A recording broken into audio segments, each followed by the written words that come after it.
نازاد زہلی قاف کا سیدہ فاطمہ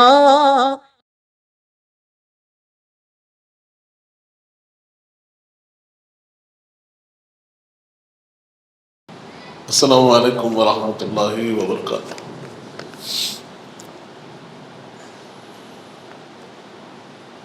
نحمده ونصلي ونسلم على رسوله الكريم وعلى آله الطيبين الطاهرين وأصحابه الأكرمين أجمعين وعلى من تبعهم بإحسان إلى يوم الدين، أما بعد. وقال تعالى في شان حبيبه الكريم: إن الله وملائكته يصلون على النبي يا أيها الذين آمنوا صلوا عليه وسلموا تسليما. اللهم صل على سيدنا محمد وعلى آل سيدنا مولانا محمد وبارك وسلم كلما ذكره الذاكرون وكلما غفل عن ذكره الغافلون.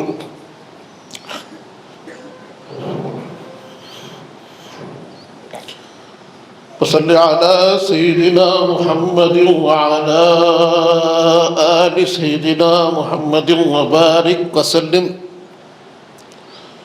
عدد ما تحب وترضى وعدد ما يحبك ويرضى. وصل على سيدنا محمد وعلى آل سيدنا محمد وبارك وسلم عدد ما في علم الله تعالى صلاة دائمة بدوام ملك الله. وصل على سيدنا محمد وعلى آل سيدنا مولانا محمد وبارك وسلم. پھر آ گیا عشرہ محرم، حسین پھر یاد آ رہے ہیں جو ان پہ قربان ہے جان و دل سے، پھر ان پہ آنسو بہا رہے ہیں. غم حسین خدا سب کو سرفراز کرے. غم حسین خدا سب کو سرفراز کرے. یہی وہ غم ہے جو ہر غم سے بے نیاز کرے. حسینیت جسے کہیے وہ سب کے بس کی نہیں، خدا کی دین ہے وہ جس کو سرفراز کرے. خدا کی دین ہے وہ جس کو سرفراز کرے. برادران عزیز، آج کی تاریخ، آج کا دن، آج کی یہ محفل، اس کو نسبت ہے امام ہمام امام حسین علیہ السلام، جگر گوشے بطول، لخت جگر رسول، راکب دوش پیمبر، جانشین مرتضیٰ. جتنے فضائل، جتنے کمال انسانیت میں کہیں ہو سکتے ہیں، جتنی نسبتیں کہیں جمع ہو سکتی ہیں، جو کمال رب بندے کو عطا کرنا چاہتا ہے، وہ سارے کمالات رب نے اہل بیت اطہار کو عطا فرمائے. ہر کمال، ہر بلندی اسی گھرانے کی ہے. اللہ رب العزت قرآن مجید میں حکم فرما رہا ہے: قُلْ لَا أَسْأَلُكُمْ عَلَيْهِ أَجْرًا إِلَّا الْمَوَدَّةَ فِي الْقُرْبَى. کہ اے حبیب آپ فرما دیجئے کہ تم سے کوئی اجر، کوئی معاوضہ، کوئی بدلہ مطلوب نہیں ہے، إِلَّا الْمَوَدَّةَ فِي الْقُرْبَى، لیکن میرے قرابت داروں سے محبت کرو. برادران عزیز، انصار صحابہ اکرام رضی اللہ عنہم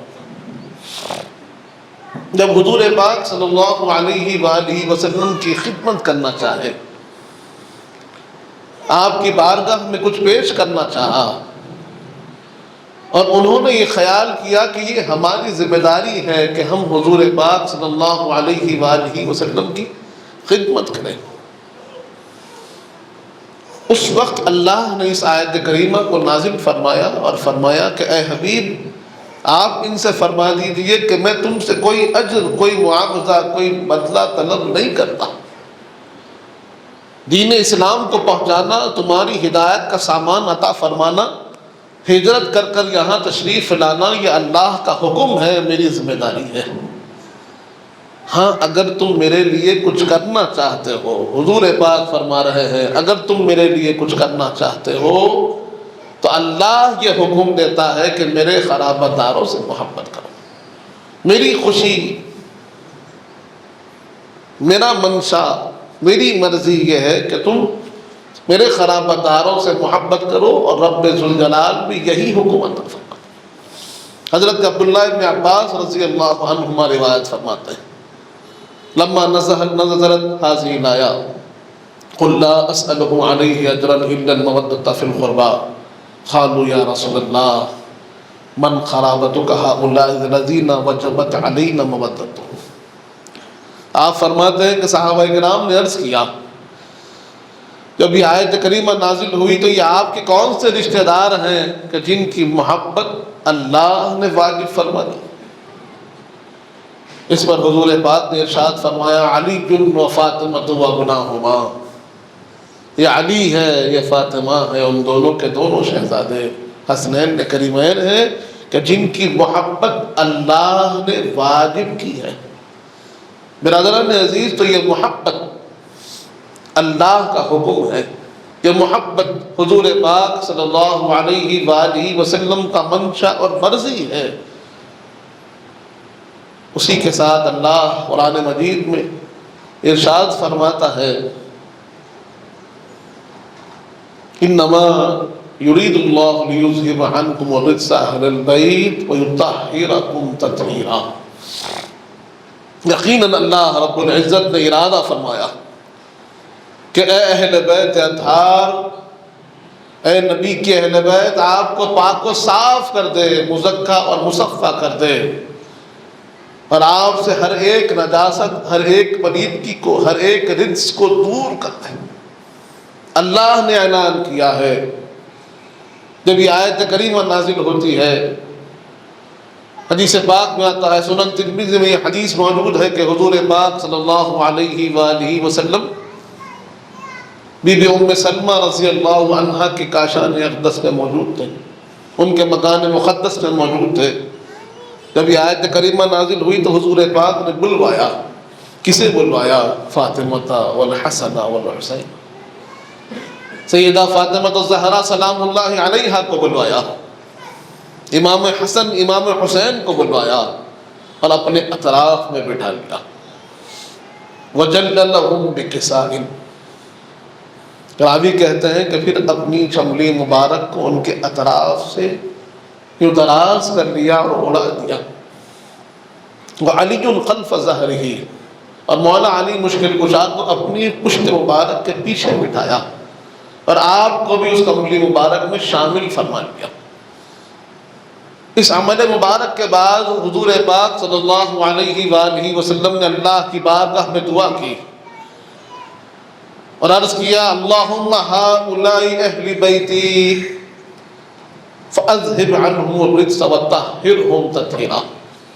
اے اللہ، یہ میری اہل بیت ہے، ان سے ہر ایک خرابی، ہر ایک رجس کو دور کر دیجئے، وطہرہم تطہیرا، اور ان کو پاک و صاف، مزکہ اور مصفہ کر دیجئے۔ برادران عزیز، اس منظر کو بی بی ام سلمہ رضی اللہ عنہا ملاحظہ فرما رہی تھی۔ آپ کی نگاہوں کے سامنے یہ فضیلتوں کا ظہور ہو رہا تھا، تو آپ نے بھی ان کے ساتھ شامل ہونے کا ارادہ فرماتے ہوئے عرض کیا، وَأَنَا مَعَهُمْ یا رسول اللہ، یا رسول اللہ میں بھی ان کے ساتھ شامل ہو جاؤں۔ حضور پاک نے ہاتھ کے اشارے سے روک دیا راوی کہتے ہیں کہ حضور پاک نے روکتے ہوئے کہا انتی علی مکانکی انتی علی خیر، کہ آپ تو اپنے مقام پر فائز ہیں، آپ خیر پر ہیں، لیکن یہ فضیلت کس کی ہے؟ اللہ کن کی پاکی کا بیان فرما رہا ہے، وہ امت کو سمجھانا چاہتا ہوں۔ شاعر نے بڑا خوب کہا ہے کہ ان کی پاکی کا خدائے پاک کرتا ہے بیان، ان کی پاکی کا خدائے پاک کرتا ہے بیان، آیت تطہیر سے ظاہر ہے شان اہل بیت، آیت تطہیر سے ظاہر ہے شان اہل بیت۔ برادران عزیز، قرآن کی آیات شاہد ہیں اہل بیت اطہار کی فضیلتوں میں، احادیث کریمہ وارد ہیں کثرت سے، کوئی ایسی کتاب نہیں جہاں پر ہم کو اہل بیت اطہار کے فضائل میں احادیث نہ ملیں گی، کثرت سے احادیث وارد ہیں۔ حضور پاک صلی اللہ علیہ وآلہ وسلم نے بارہا اہل بیت اطہار کی محبت کا حکم فرمایا، بارہا فرمایا کہ تم میری اہل بیت سے محبت کرو، تم میری اہل بیت سے محبت کرو، تم میری اہل بیت سے محبت کرو۔ اور جو فضیلت حضور پاک نے اہل بیت اطہار کے محبین کے لیے دی وہ بھی خاص ہے۔ احادیث کریمہ میں ہم نے بارہا سنا ہے، حضرت اسامہ بن زید رضی اللہ عنہ روایت فرماتے ہیں کہ ایک رات میں حضور پاک کی بارگاہ میں حاضر ہوا، حضور پاک صلی اللہ علیہ وآلہ وسلم جب دستک دی تو باہر تشریف لائے، میری ایک حاجت تھی، اس کا معروضہ میں نے پیش کیا کہ یا رسول اللہ یہ مسئلہ مجھے درپیش ہے، حضور پاک نے اس کا حل مجھے عطا فرمایا۔ جب حل مل گیا اور میں مطمئن ہوا تو میں نے غور کیا کہ حضور پاک صلی اللہ علیہ وآلہ وسلم اپنے ہاتھوں میں کچھ وزن ہے جو اٹھائے ہوئے، کچھ بوجھ ہے جو حضور پاک کے کملی مبارک کے اندر ہے، جو حضور پاک اپنے دست کرم میں اٹھائے ہوئے ہیں۔ حضور پاک سے میں نے عرض کیا یا رسول اللہ میرے لائق کوئی خدمت ہو تو فرمائیے، کوئی بوجھ ہے تو میں اٹھا لیتا ہوں، کوئی وزن ہے تو میں اٹھا لیتا ہوں۔ حضور پاک نے اپنی کملی مبارک کو ہٹایا تو دیکھتے کیا ہے کہ ایک طرف امام حسن علیہ السلام ہے حضور پاک کے سینے اقدس سے لپٹے ہوئے، دوسری طرف امام حسین علیہ السلام ہے حضور پاک کے سینے اقدس سے لپٹے ہوئے۔ اس منظر کو دیکھا تو حضرت اسامہ بن زید عرض کرتے ہیں یا رسول اللہ آپ ان شہزادوں سے بڑی محبت فرماتے ہیں، آپ ان شہزادوں سے بڑی محبت فرماتے ہیں۔ اس پر حضور پاک اللہ کی طرف متوجہ ہوتے ہیں، عرض کرتے ہیں اللہم انی احبہما فاحبہما واحب من یحبہما، اے اللہ یقیناً میں ان دونوں شہزادوں سے بڑی محبت کرتا ہوں، آپ بھی ان سے بڑی محبت کیجیے۔ اور دعا فرمائی وَأَحِبَّ مَن يُحِبُّهُمَا، اور جو ان سے محبت کرتے ہیں اے اللہ آپ ان سے بھی محبت فرمائیے۔ برادران عزیز، تو دعا ہر اس چاہنے والے کے لیے ہے جو اہل بیت اطہار سے محبت کرتا ہے، اور دعا صرف یہ نہیں ہے کہ کامیاب ہو جاؤ، دعا یہ نہیں ہے کہ اچھے ہو جاؤ، اللہ کی محبت کی دعا ہے۔ اور اللہ سے حضور پاک فرما رہے ہیں پروردگار ہر اس بندے سے آپ محبت کیجئے جو میرے حسنین سے محبت کرتے ہیں، جو میری اہل بیت سے محبت کرتے ہیں، جو میرے شہزادوں سے محبت کرتے ہیں۔ برادران عزیز، حضور پاک صلی اللہ علیہ وآلہ وسلم نے بارہا ہم کو سمجھایا ہے کہ اہل بیت اطہار کا مقام کیا ہے، ان کو مجھ سے جدا نہ سمجھو۔ حضور پاک فرماتے ہیں حسین منی وانا من حسین، حسین مجھ سے ہے اور میں حسین سے ہوں، یہ مجھ سے الگ نہیں ہے، یہ میرے بچے ہیں۔ صحابہ اکرام گواہی دیتے ہیں کہ جب بھی حضور پاک صلی اللہ علیہ وآلہ وسلم اپنے شہزادوں کا ذکر فرماتے تو فرماتے ابنایا، ابنایا، میرے بیٹے، میرے بیٹے فرماتے، کبھی یہ نہیں فرمایا کہ یہ علی کے بیٹے ہیں یا یہ سیدہ فاطمہ کے بیٹے ہیں، ہمیشہ فرماتے ابنایا۔ حضرت سلمان فارسی رضی اللہ عنہ روایت فرماتے ہیں کہ قال رسول اللہ صلی اللہ علیہ وسلم الحسن والحسین ابنایا، حسن اور حسین میرے بیٹے ہیں، من احبہما فقد احبنی، من احبنی احبہ اللہ، من احبہ اللہ ادخلہ الجنہ۔ حضور پاک ارشاد فرماتے ہیں حسن و حسین یہ میرے بیٹے ہیں، جو ان دونوں سے محبت کرے در حقیقت وہ مجھ سے محبت کرتا ہے، جو مجھ سے محبت کرتا ہے اللہ اس سے محبت کرتا ہے، اور اللہ جس سے محبت کرتا ہے اسے جنت میں ڈال دیتا ہے۔ برادران عزیز آگے فرمایا من ابغضہما فقد ابغضنی، من ابغضنی ابغضہ اللہ، من ابغضہ اللہ ادخلہ النار۔ آگے ارشاد ہوتا ہے جو ان دونوں سے بغض رکھے اس نے مجھ سے بغض رکھا، اور جس نے مجھ سے بغض رکھا اللہ اس سے بغض رکھتا ہے، اور جس سے اللہ بغض رکھتا ہے ادخلہ النار، اسے جہنم میں ڈال دیتا ہے۔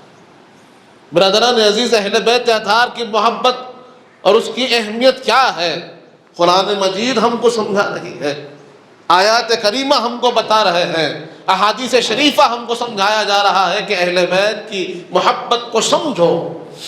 آج لوگوں کو عمل ایک انداز بنا دیا گیا، عمل کی اپنی اہمیت ہے، لیکن عمل سے زیادہ کچھ اور چیزوں کی بھی اہمیت ہے۔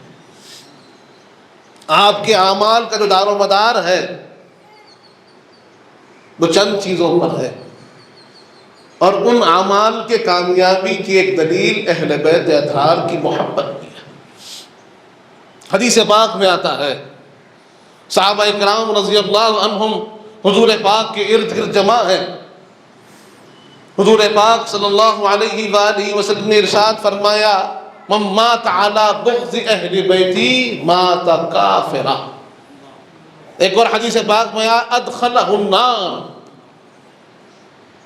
حضور پاک نے جب یہ بات ارشاد فرمائی کہ من مات علی بغض اہل بیتی ادخلہ النار، تو اس پر ایک صحابی رسول نے عرض کیا ان صام و صلی، یا رسول اللہ اگر وہ روزہ رکھتا ہے، نمازیں پڑھتا ہے، اگر اس حال میں مر جائے کہ اس کے دل میں اہل بیت اطہار کا بغض تھا، اہل بیت اطہار کی محبت اس کے دل میں نہیں تھی، اہل بیت کی ذکر سنتا تو دل مرجھا جاتا تھا، اہل بیت کے سننے سے اسے خوشی نہیں ملتی، اہل بیت کے ذکر سے اسے اچھائی نہیں ملتی، وہ پوچھتا کہ یہ ذکر کیوں ہو رہا ہے، تو پھر اس کے دل میں اگر بغض اہل بیت ہے اور اسی حال میں مر جاتا ہے، حضور پاک نے فرمایا اللہ اس کو جہنم میں داخل کر دے گا۔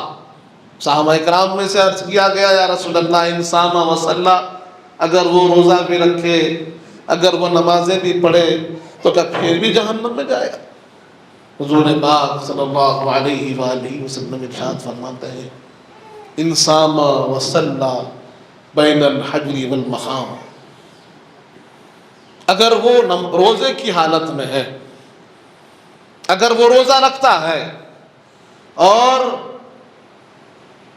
مقام ابراہیم اور حجر اسود کے درمیان میں جو ملتزم کا حصہ ہے جسے مستجاب الدعوات کی جگہ بتائی جاتی ہے، بیت اللہ شریف میں سب سے اہمیت والی جگہ بتائی جاتی ہے جہاں قدیم زمانے میں امام کھڑے ہو کر امامت فرماتے تھے، اس جگہ پر کھڑے ہو کر اگر وہاں بھی نماز پڑھ رہا ہے اور اس کے دل میں بغض اہل بیت ہے، تب بھی اس کا کوئی عمل اسے فائدہ دینے والا نہیں، اللہ اس کو جہنم میں ڈال دے گا۔ برادران عزیز، اتنی شدت و سختی کے ساتھ حضور پاک نے اہل بیت اطہار کی محبت کی تاکید فرمائی۔ وجہ کیا ہے؟ لوگوں کو آج خیال ہوتا ہے بھئی اتنی انٹینسٹی کیوں؟ کیا اس کا تعلق ایک مومن کے ساتھ؟ ابن ماجہ شریف میں حدیث موجود ہے، حضرت عباس بن عبد المطلب اس کی روایت فرماتے ہیں جس سے ہمیں بات واضح ہوتی ہے۔ حضرت عباس رضی اللہ عنہ ارشاد فرماتے ہیں کہ میں ایک جماعت کے پاس سے گزرا جو مسلمانوں کی جماعت تھی، جب ان سے ملاقات کی تو انہوں نے میرے ساتھ غیروں کی طرح ملاقات کی، جیسے غیر ملتے ہیں کہ آپ یہاں کیوں آئے ہیں، وجہ کیا ہے، ایسے ملاقات ہوئی۔ حضرت عباس نے کہا کہ مسلمان ہیں، جانتے ہیں، پہچانتے ہیں، اس کے بعد بھی اس طریقے سے بدتمیزی، بد اخلاقی کہ دل کو تکلیف ہوئی۔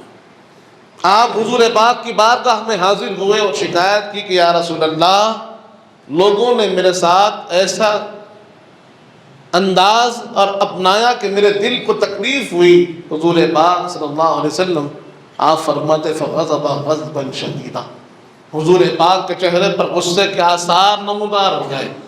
حضور پاک کو یہ چیز بالکل ناپسند ہوئی اور آپ نے ارشاد فرمایا لا يدخل قلب رجل الایمان حتى يحبكم للہ ولی خرابتی۔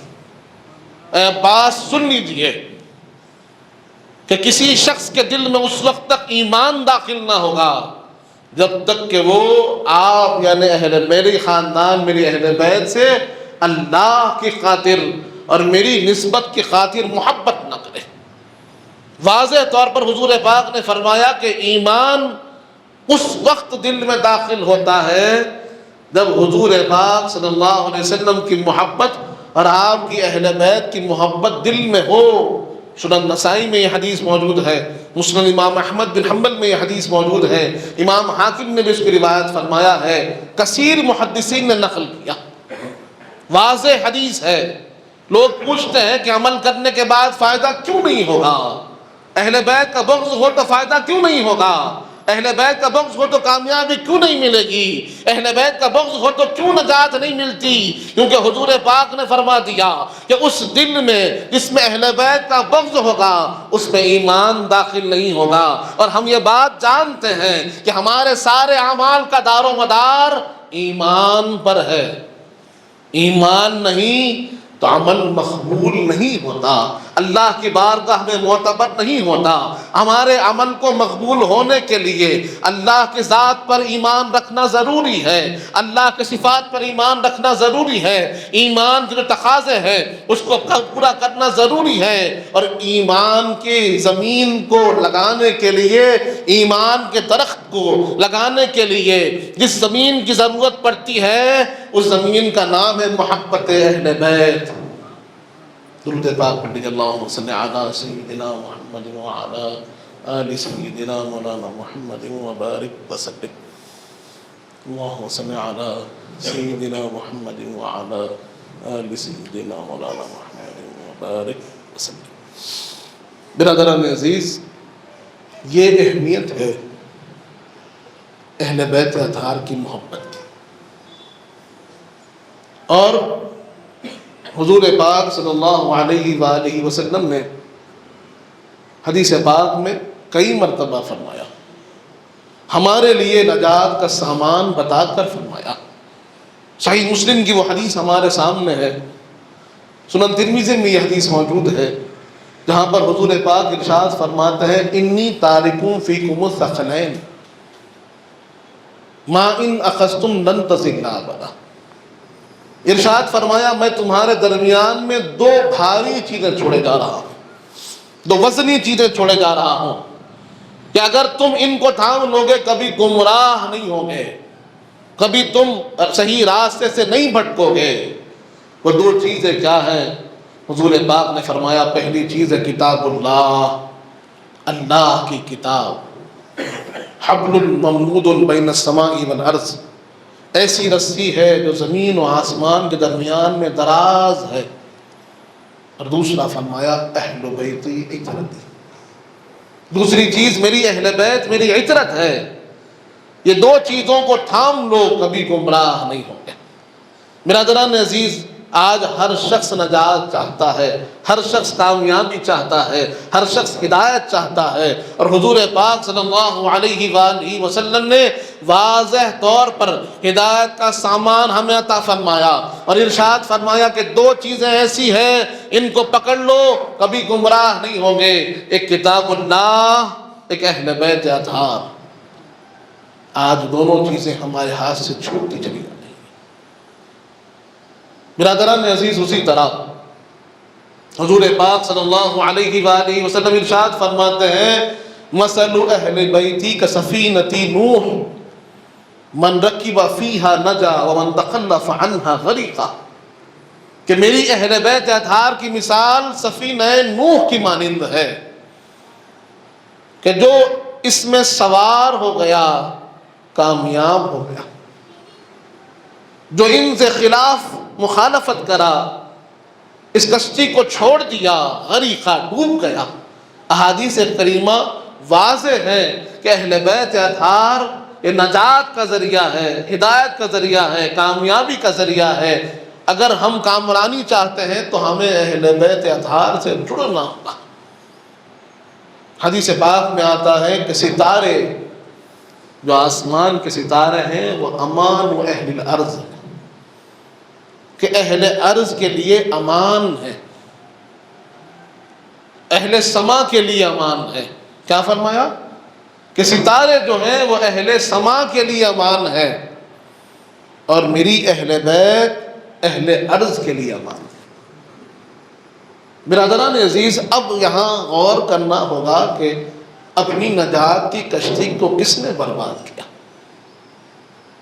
جو کشتی ہمارے لیے نجات تھی، جو نسبت ہمارے لیے کامیابی کا ذریعہ تھی، جو نفوس قدسیہ ہمارے لیے نجات کا ذریعہ، اللہ کی رحمت کا ذریعہ، اللہ کے امان کا ذریعہ تھے، وہ امان کو کس نے برباد کیا؟ وہ کشتی نوح جو ہمارے لیے دی گئی تھی، اس کشتی کو کس نے برباد کیا؟ کون تھے وہ لوگ جس نے اہل بیت اطہار کے ساتھ ظلم کیا، اہل بیت اطہار کے ساتھ بربریت کی، اہل بیت اطہار کو بھوکا پیاسا رکھ کر شہید کیا؟ وہ کوئی غیر نہیں تھے، نام نہاد کلمہ گو مسلمان تھے۔ اور یہ ظلم کیوں ہوا؟ کہ اسی وقت ہوا جب اہل بیت اطہار کی جو عظمت و محبت دل میں ہونی چاہیے وہ نہیں پائی گئی۔ کلمہ تو پڑھا دیا گیا، ایمان بتا دیا گیا، لیکن تقاضے ایمان نہیں سمجھایا گیا۔ کلمہ گو مسلمان تو ہو گئے، نماز پڑھنا آ گیا، لیکن نماز کی جو روح ہے، نماز کی جو حقیقت ہے، ایمان، اس کو نہ سمجھ پائے۔ ان کو یہ بات نہ سمجھ آئی کہ نماز ادا ہے تو ادا ہے مصطفیٰ ہے، اور نماز اسی وقت کامیاب ہوتی ہے جب حضور پاک نے جیسے نماز پڑھی ویسے نماز پڑھیں، ان سارے تقاضوں کو پورا کرتے ہوئے نماز پڑھیں۔ یہاں پر یہی غلطی آج بھی دہرائی جا رہی ہے کہ ظاہری اعمال پر توجہ دیتے ہوئے ظاہر کو بتایا جا رہا ہے، ظاہر کو سنوارا جا رہا ہے، لیکن جو روح ہے اس سے دور کر دیا جا رہا ہے۔ اسی لیے کشتی نجات آپ کو دی گئی، اس کو برباد کر دیا گیا۔ برادران عزیز، اگر دیکھنا ہے حضور پاک کی محبت کیسی، سرور کائنات، ان کی ہر ادا ہمارے لیے لازم اتباع ہے۔ اللہ فرما رہا ہے اطیعوا اللہ و اطیعوا الرسول، اللہ کی اطاعت کرو، رسول پاک کی اطاعت کرو۔ ہر ایک سنت کو تمہیں اپنانا ہے، ہر طریقے رسول کو اپنانا ہے۔ حضور پاک صلی اللہ علیہ وآلہ وسلم نے اپنی اہل بیت سے کیسے محبت کی؟ جب حضور پاک کو خبر دی گئی، یا رسول اللہ، آپ کی شہزادی سیدہ فاطمہ کے گھر درود پاک پڑھ لیجیے، اللہم صلی علی سیدنا محمد وعلی آل سیدنا مولانا محمد وبارک وسلم۔ اللہم صلی علی سیدنا محمد وعلی آل سیدنا مولانا محمد وبارک وسلم۔ برادران عزیز، حضور پاک صلی اللہ علیہ وآلہ وسلم کو یہ خبر دی گئی ہے کہ یا رسول اللہ، آپ کی شہزادی سیدہ فاطمہ کے گھر ایک شہزادے تولد ہوئے، خوشخبری ہے۔ حضور پاک تشریف لے جاتے ہیں، شہزادے کو گود میں لیتے ہیں، اپنی لعاب دہن کی گڈی دیتے ہیں۔ اس کے بعد حضرت مولا علی سے پوچھتے ہیں کہ بتاؤ علی، کیا نام سوچا ہے؟ مولا علی عرض کرتے ہیں یا رسول اللہ، میرے ذہن میں ایک نام ہے حرب۔ حضور پاک نے فرمایا کہ حرب نہیں، یہ شہزادے کا نام ہے حسن، اللہ نے جنت سے یہ نام بھیجا ہے۔ ان کا نام کیا ہے؟ حسن ہے۔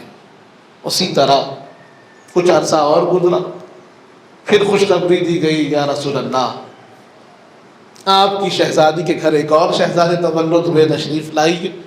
حضور پاک صلی اللہ علیہ وآلہ وسلم تشریف لاتے ہیں، امام حسین علیہ السلام کم سن شہزادے گود میں لیتے ہیں، پھر پوچھتے ہیں علی بتاؤ کیا نام سوچا ہے؟ اس پر مولا علی پھر عرض کرتے ہیں کیا اس شہزادے کا نام حرب رکھے؟ برادران عزیز، اللہم صلی علی سیدنا محمد وعلی آل سیدنا مولانا محمد وبارک وسلم۔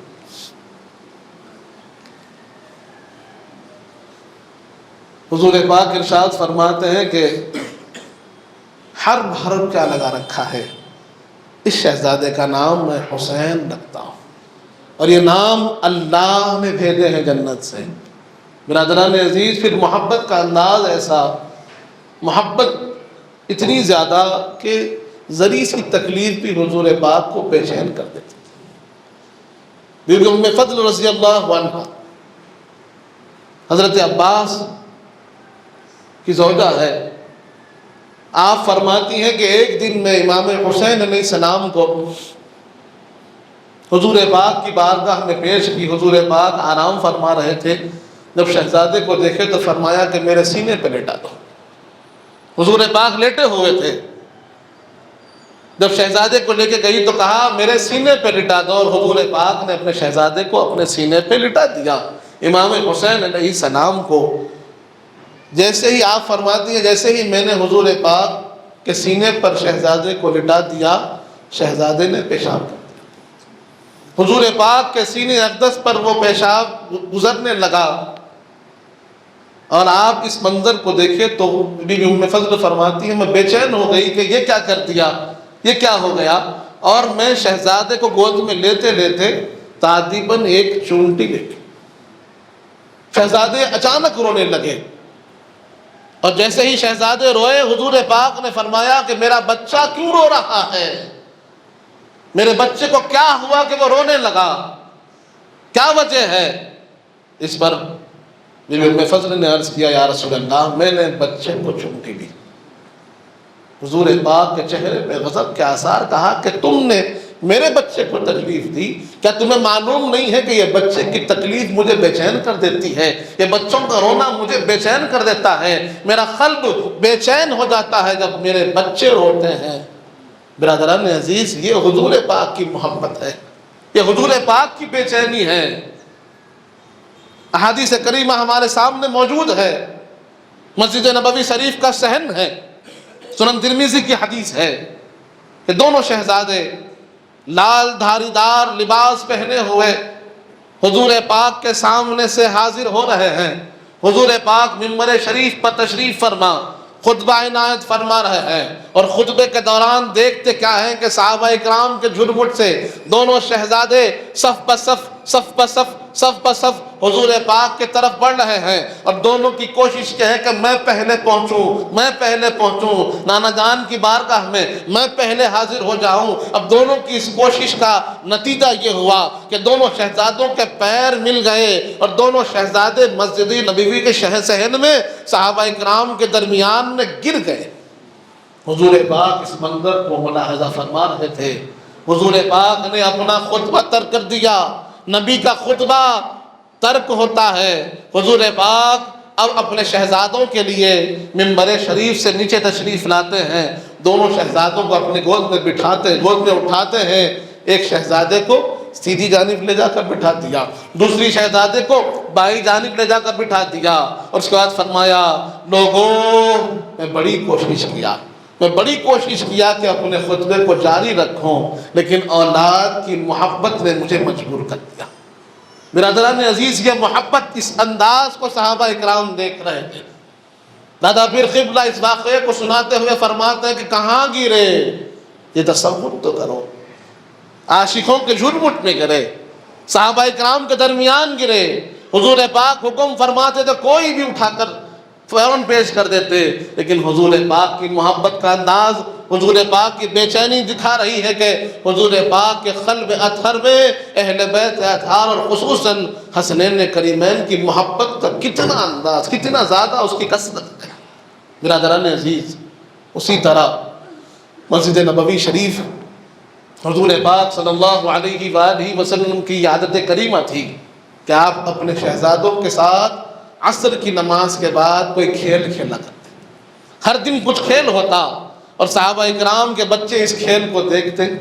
ایک دن کھیل ہو رہا ہے، حضور پاک صلی اللہ علیہ وآلہ وسلم پوچھتے ہیں کہ بچے بتاؤ، شہزادوں بتاؤ آج کیا کھیل کھیلیں گے؟ دونوں شہزادے عرض کرتے ہیں نانا جان آج اونٹ کا کھیل کھیلیں گے، اونٹ کا کھیل ہوگا۔ حضور پاک صلی اللہ علیہ وآلہ وسلم بنفس نفیس شہزادوں کے لیے اونٹ بن جاتے ہیں۔ اپنے دست کرم جن ہاتھوں کو اللہ فرماتا ہے کہ ید اللہ فوق ایدیہم وما رمیت اذ رمیت ولکن اللہ رما، ان ہاتھوں کو ریت پٹک دیتے ہیں اور گھٹنوں کے بل اونٹ بن کر فرماتے ہیں تمہارا اونٹ تیار ہے، آؤ سوار ہو جاؤ۔ امام حسن، امام حسین دونوں شہزادے حضور پاک کی پشت مبارک پر سوار ہے۔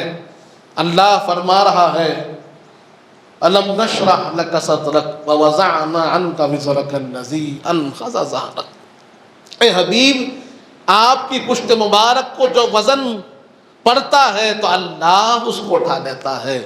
جو آپ کی پشت مبارک پر وزن ہے اللہ اس کا ذمہ دار ہے، اللہ اس کو اٹھانے والا ہے۔ اب بظاہر ہم دیکھ رہے ہیں کہ پشت مبارک پر دونوں شہزادے بیٹھے ہوئے ہیں، حضور پاک اپنی پشت مبارک پر شہزادوں کو اٹھائے ہوئے ہیں، لیکن رب فرماتا ہے کہ جو وزن میرے حبیب کی پشت پر ہے رب اس کا ذمہ دار ہے، رب اس کو اٹھایا ہوا ہے۔ برادران عزیز، اب اس منظر کو صحابہ اکرام کے بچے دیکھ رہے ہیں کہ اب اونٹ چل رہا ہے، اونٹ چل رہا ہے۔ تبھی امام حسین فرماتے ہیں نانا جان اونٹ تو شاندار ہے، اونٹ تو بڑا بہترین ہے، لیکن ہم نے دیکھا ہے کہ اونٹ کی نکیل بھی ہوتی ہے، ہمارے اونٹ کی نکیل کہاں ہے؟ ہمارے اونٹ کی نکیل کدھر ہے؟ حضور پاک نے اپنے گیسوئے اطہر، جس کے لیے قرآن کہتا ہے وَاللَّيْلِ إِذَا يَغْشَىٰ، کہ جب گیسوئے اطہر حشر میں کھلیں گے تو ایسے نظر آئے گا کہ صبح پر ایک رات چھا گئی ہو۔ ان گیسوئے اطہر کو حضور پاک اپنے دست کرم سے پکڑ کر شہزادوں کو دیتے ہیں اور فرماتے ہیں کہ تمہارے اونٹ کی نکیل ہے، جس طرف موڑو کہ مڑ جاؤں گا، جس طرف موڑو کہ مڑ جاؤں گا۔ برادران عزیز، یہ محبت کا انداز صحابہ اکرام کے بچے بھی دیکھ رہے ہیں۔ جب یہ منظر ختم ہوا، کھیل ختم ہوا، تو سب کے سب بچے جمع ہو گئے اور عرض کیا یا رسول اللہ، رحمت للعالمین ہے، رحمت عالم ہے، آپ سے عرض کیا آپ، ہم روز دیکھتے ہیں کہ آپ حسن و حسین کے ساتھ کچھ نہ کچھ کھیل کھیلتے ہیں، کبھی ہمارے ساتھ بھی کھیلیے، ہم بھی آپ کے ساتھ کھیلنا چاہتے ہیں۔ اس پر حضور پاک نے کہا ہاں یقیناً میں تمہارے ساتھ بھی کھیلوں گا، بتاؤ کیا کھیل کھیلنا ہے؟ روایت میں آتا ہے تبھی تازہ ایک کھجور کا ٹوکرا حضور پاک کی بارگاہ میں حاضر ہوا اور حضور پاک نے ارشاد فرمایا دیکھو بچوں، اگر ساتھ کھیلنا چاہتے ہو تو میں کھیلنے کو تیار ہوں، نہیں اگر یہ کھجور لینا چاہتے ہو تو کھجور بھی لے سکتے ہو۔ اب ان میں سے ایک بڑا بچہ تھا، سب بچوں کو جمع کر لیا، بات چیت ہونے لگی، گفتگو ہونے لگی۔ اس کے بعد آ کر عرض کیے یا رسول اللہ آج ہم کو کھجور دے دیجئے، ہم پھر کبھی کھیل لیں گے۔ اس طریقے سے حضور پاک نے کسی کے دل کو نہیں توڑا، کسی کے قلب کو محزون نہیں کیا، ہر ایک کا خیال رکھنے والی ذات سرور کائنات کی ذات ہے، لیکن جن کی محبت کا حضور پاک نے حکم دیا ان کا خیال امت نے نہیں رکھا۔ برادران عزیز، اس طریقے کی محبت کے ہم کو بہت سے واقعات ملتے ہیں۔ حضور پاک صلی اللہ علیہ وسلم کے انداز محبت، اس کی گواہی صحابہ اکرام دے رہے ہیں، احادیث کے کتب دے رہے ہیں کہ اہل بیت اطہار کے ساتھ کیسی اٹوٹ آپ کی محبت و وابستگی ہے، یہاں تک کہ سب سے آخر فرمان جو حضور پاک نے اپنی امت کو عطا فرمایا اور فرمایا کہ انی اذکرکم فی اہل بیتی بعدی، انی اذکرکم فی اہل بیت بعدی، اے میری امت سنو، میں تمہیں نصیحت کرتا ہوں میرے بعد میری اہل بیت کا خیال رکھنا، میرے بعد میرے گھر والوں کا خیال رکھنا، میری اہل بیت کا خیال رکھنا۔ لیکن کچھ یہ عرصہ گزرا، وہ ساری محبتیں ختم ہو گئی، خیال رکھنے والے چلے گئے، کوئی خیال رکھنے والا باقی نہ رہا۔ برادران عزیز، وہ واقعہ بھی بڑا مشہور ہے، لوگ پوچھتے ہیں کہ یہ غم حسین کیوں ہے، یہ غم کیوں، یہ غم کا اہتمام کیوں؟ شہادتیں تو اور بھی ہوئی ہیں نا، لیکن اسی کا غم، اسی شہادت کا غم کیوں منایا جاتا ہے؟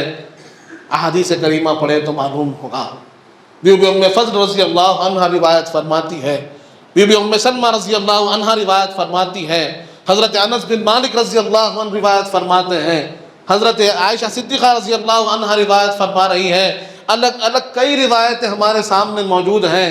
بی بی ام فضل رضی اللہ عنہ کی روایت کردہ جو حدیث پاک ہے، وہاں پر آپ فرماتی ہیں کہ ایک وقت میں امام حسین علیہ السلام کو حضور پاک کے پاس چھوڑی اور حضور پاک شہزادے سے کھیل رہے تھے، اس کو دیکھا تو میں باہر چلے گئی کسی کام سے باہر جانے کے بعد کچھ ہی لمحات کے بعد واپس ہوتی ہوں تو دیکھتی کیا ہوں کہ حضور پاک اپنے شہزادے کو سینے سے لگائے ہوئے ہیں اور آپ کے آنکھوں سے آنسو روا ہیں، حضور پاک زار و قطع رو رہے ہیں۔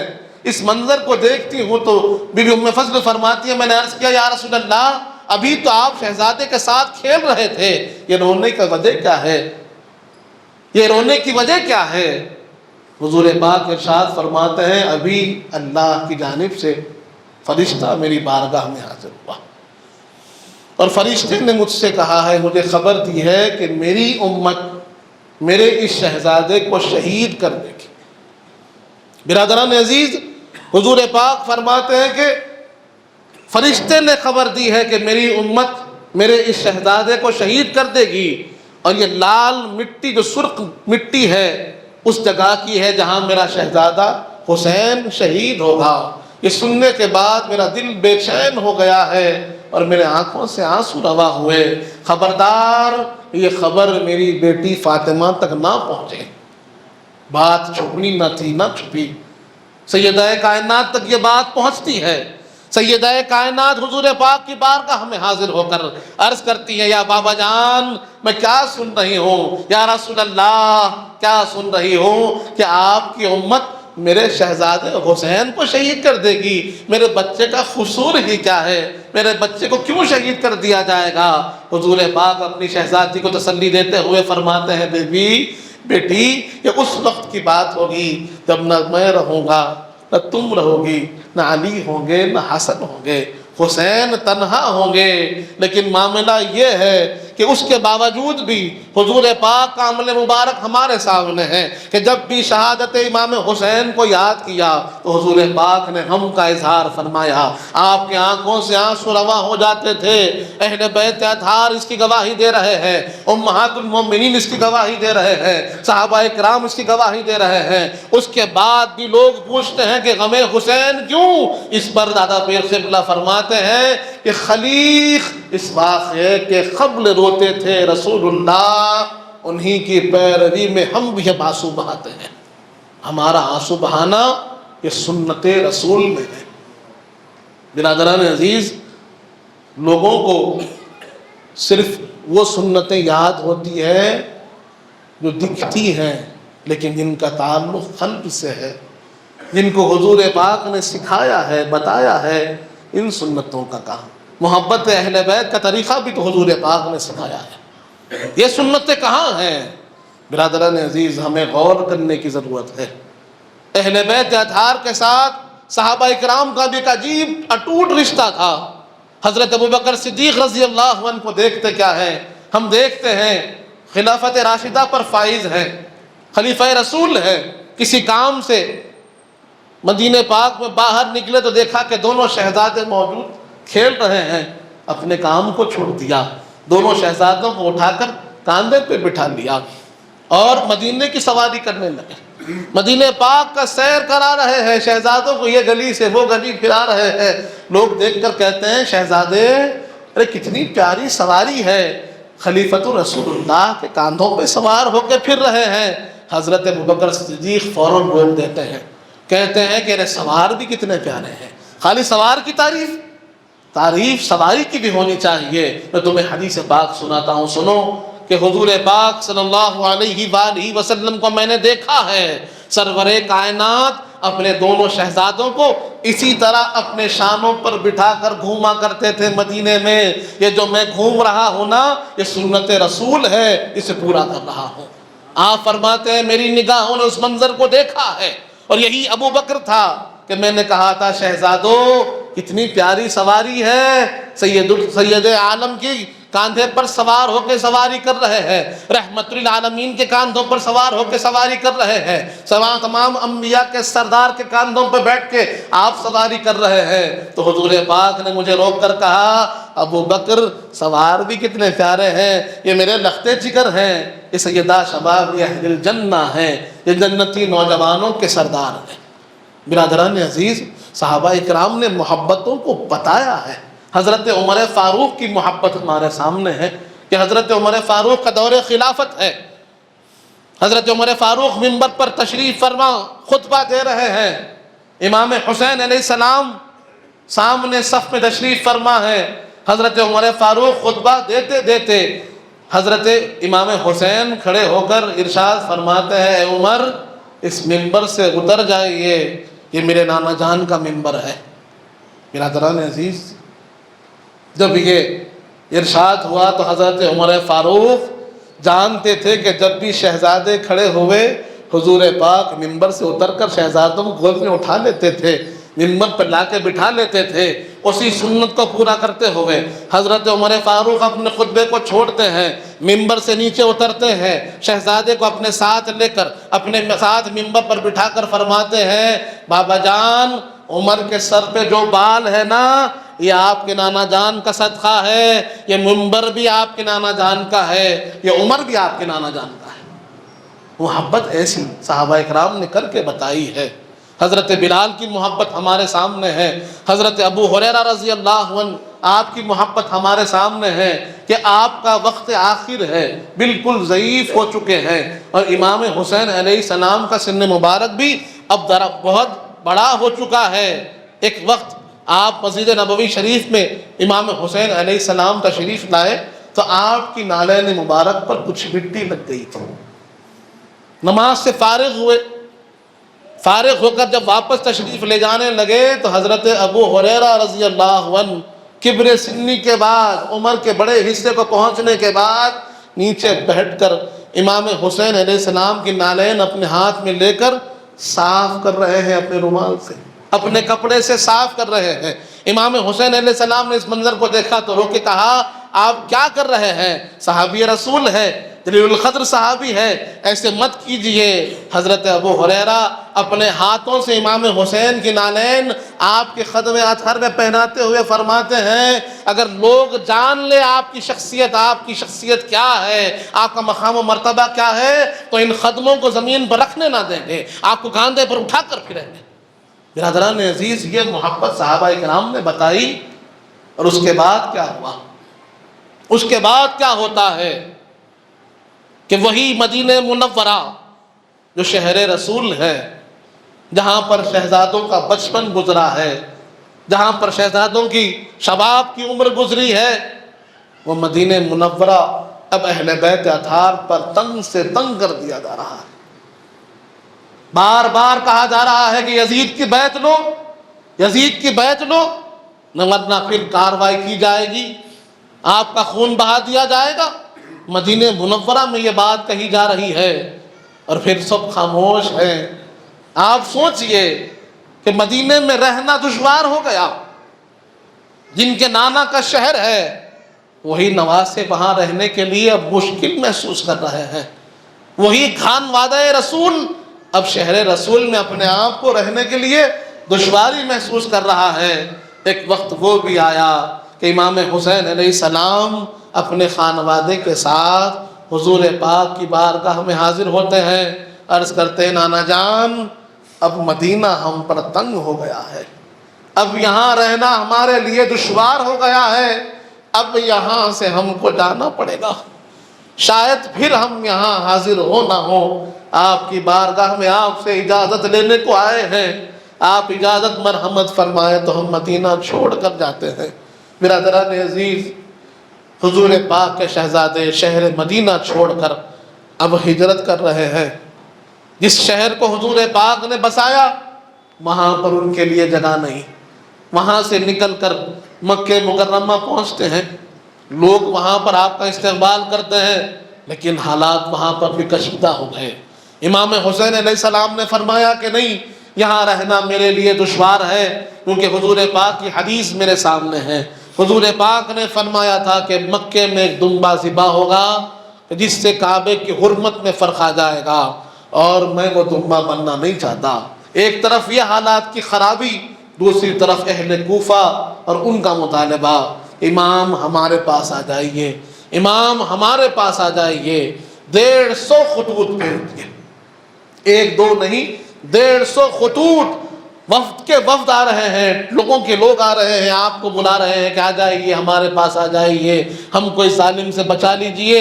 آج لوگ یزید کے بارے میں، یزید کو بچانا چاہتے ہیں، یزید کے لیے ایسے ایسے من گھڑت روایات پیش ہو رہے ہیں، اس کو بچانے کی کوشش ہو رہی ہے۔ ارے یہاں پر امام احمد بن حنبل ہمارے امام فرماتے ہیں کہ یزید کافر ہے، لعنتی ہے، اور لعنت ہے یزید پر، اس کے آوان پر، اس کے ساتھیوں پر، اور جو اس کی تعریف کرتے ہیں ان سب پر اللہ کی لعنت ہے۔ اور فرماتے ہیں، یہ چیز میں قرآن سے ثابت کرتا ہوں، اللہ فرما رہا ہے ان الذین یؤذون اللہ ورسولہ لعنہم اللہ فی الدنیا والآخرہ وأعد لهم عذابا مہینا۔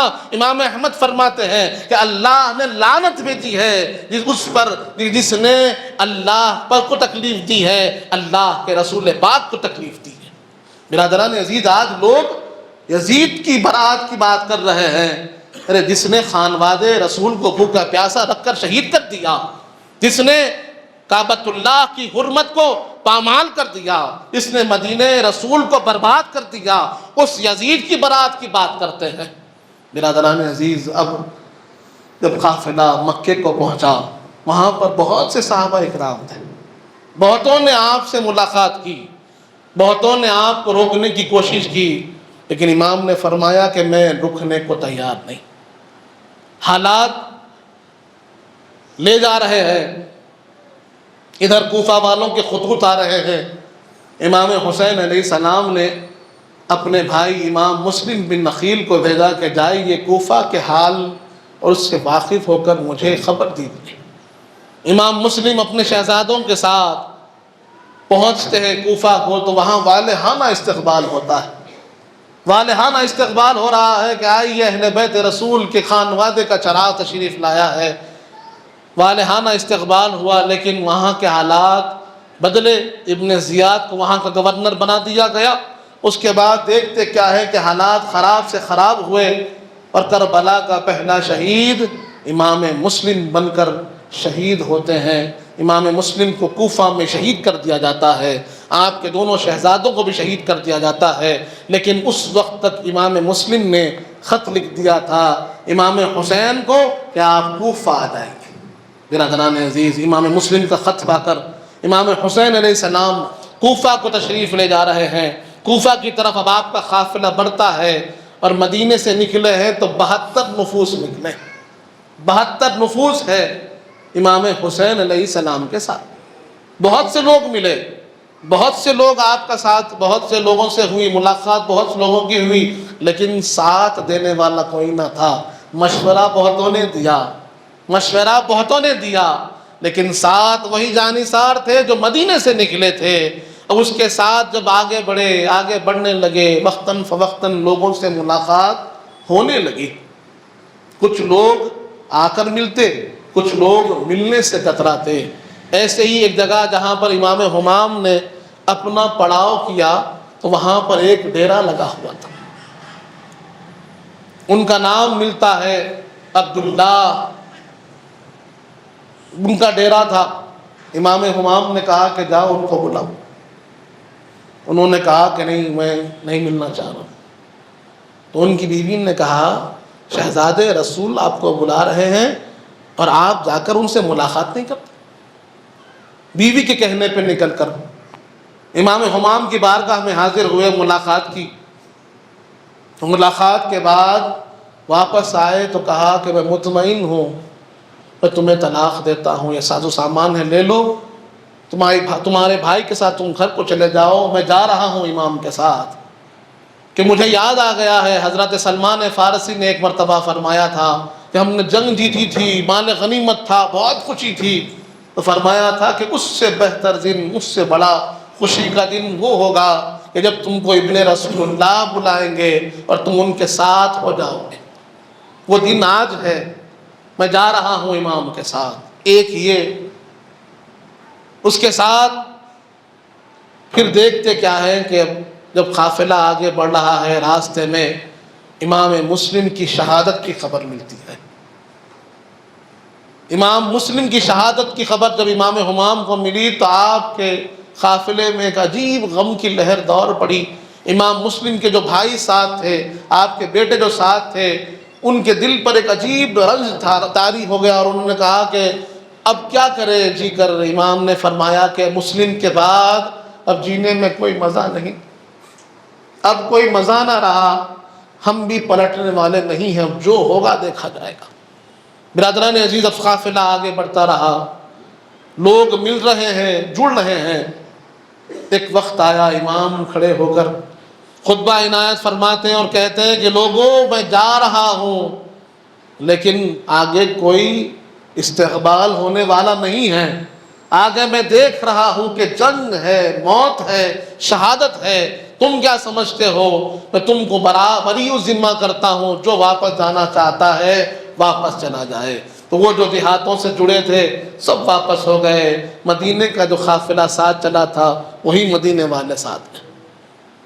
کچھ دیر گزرتی ہے، اچانک امام کے خیمے میں آواز بلند ہوتی ہے، اللہ اکبر، اللہ اکبر، اللہ اکبر۔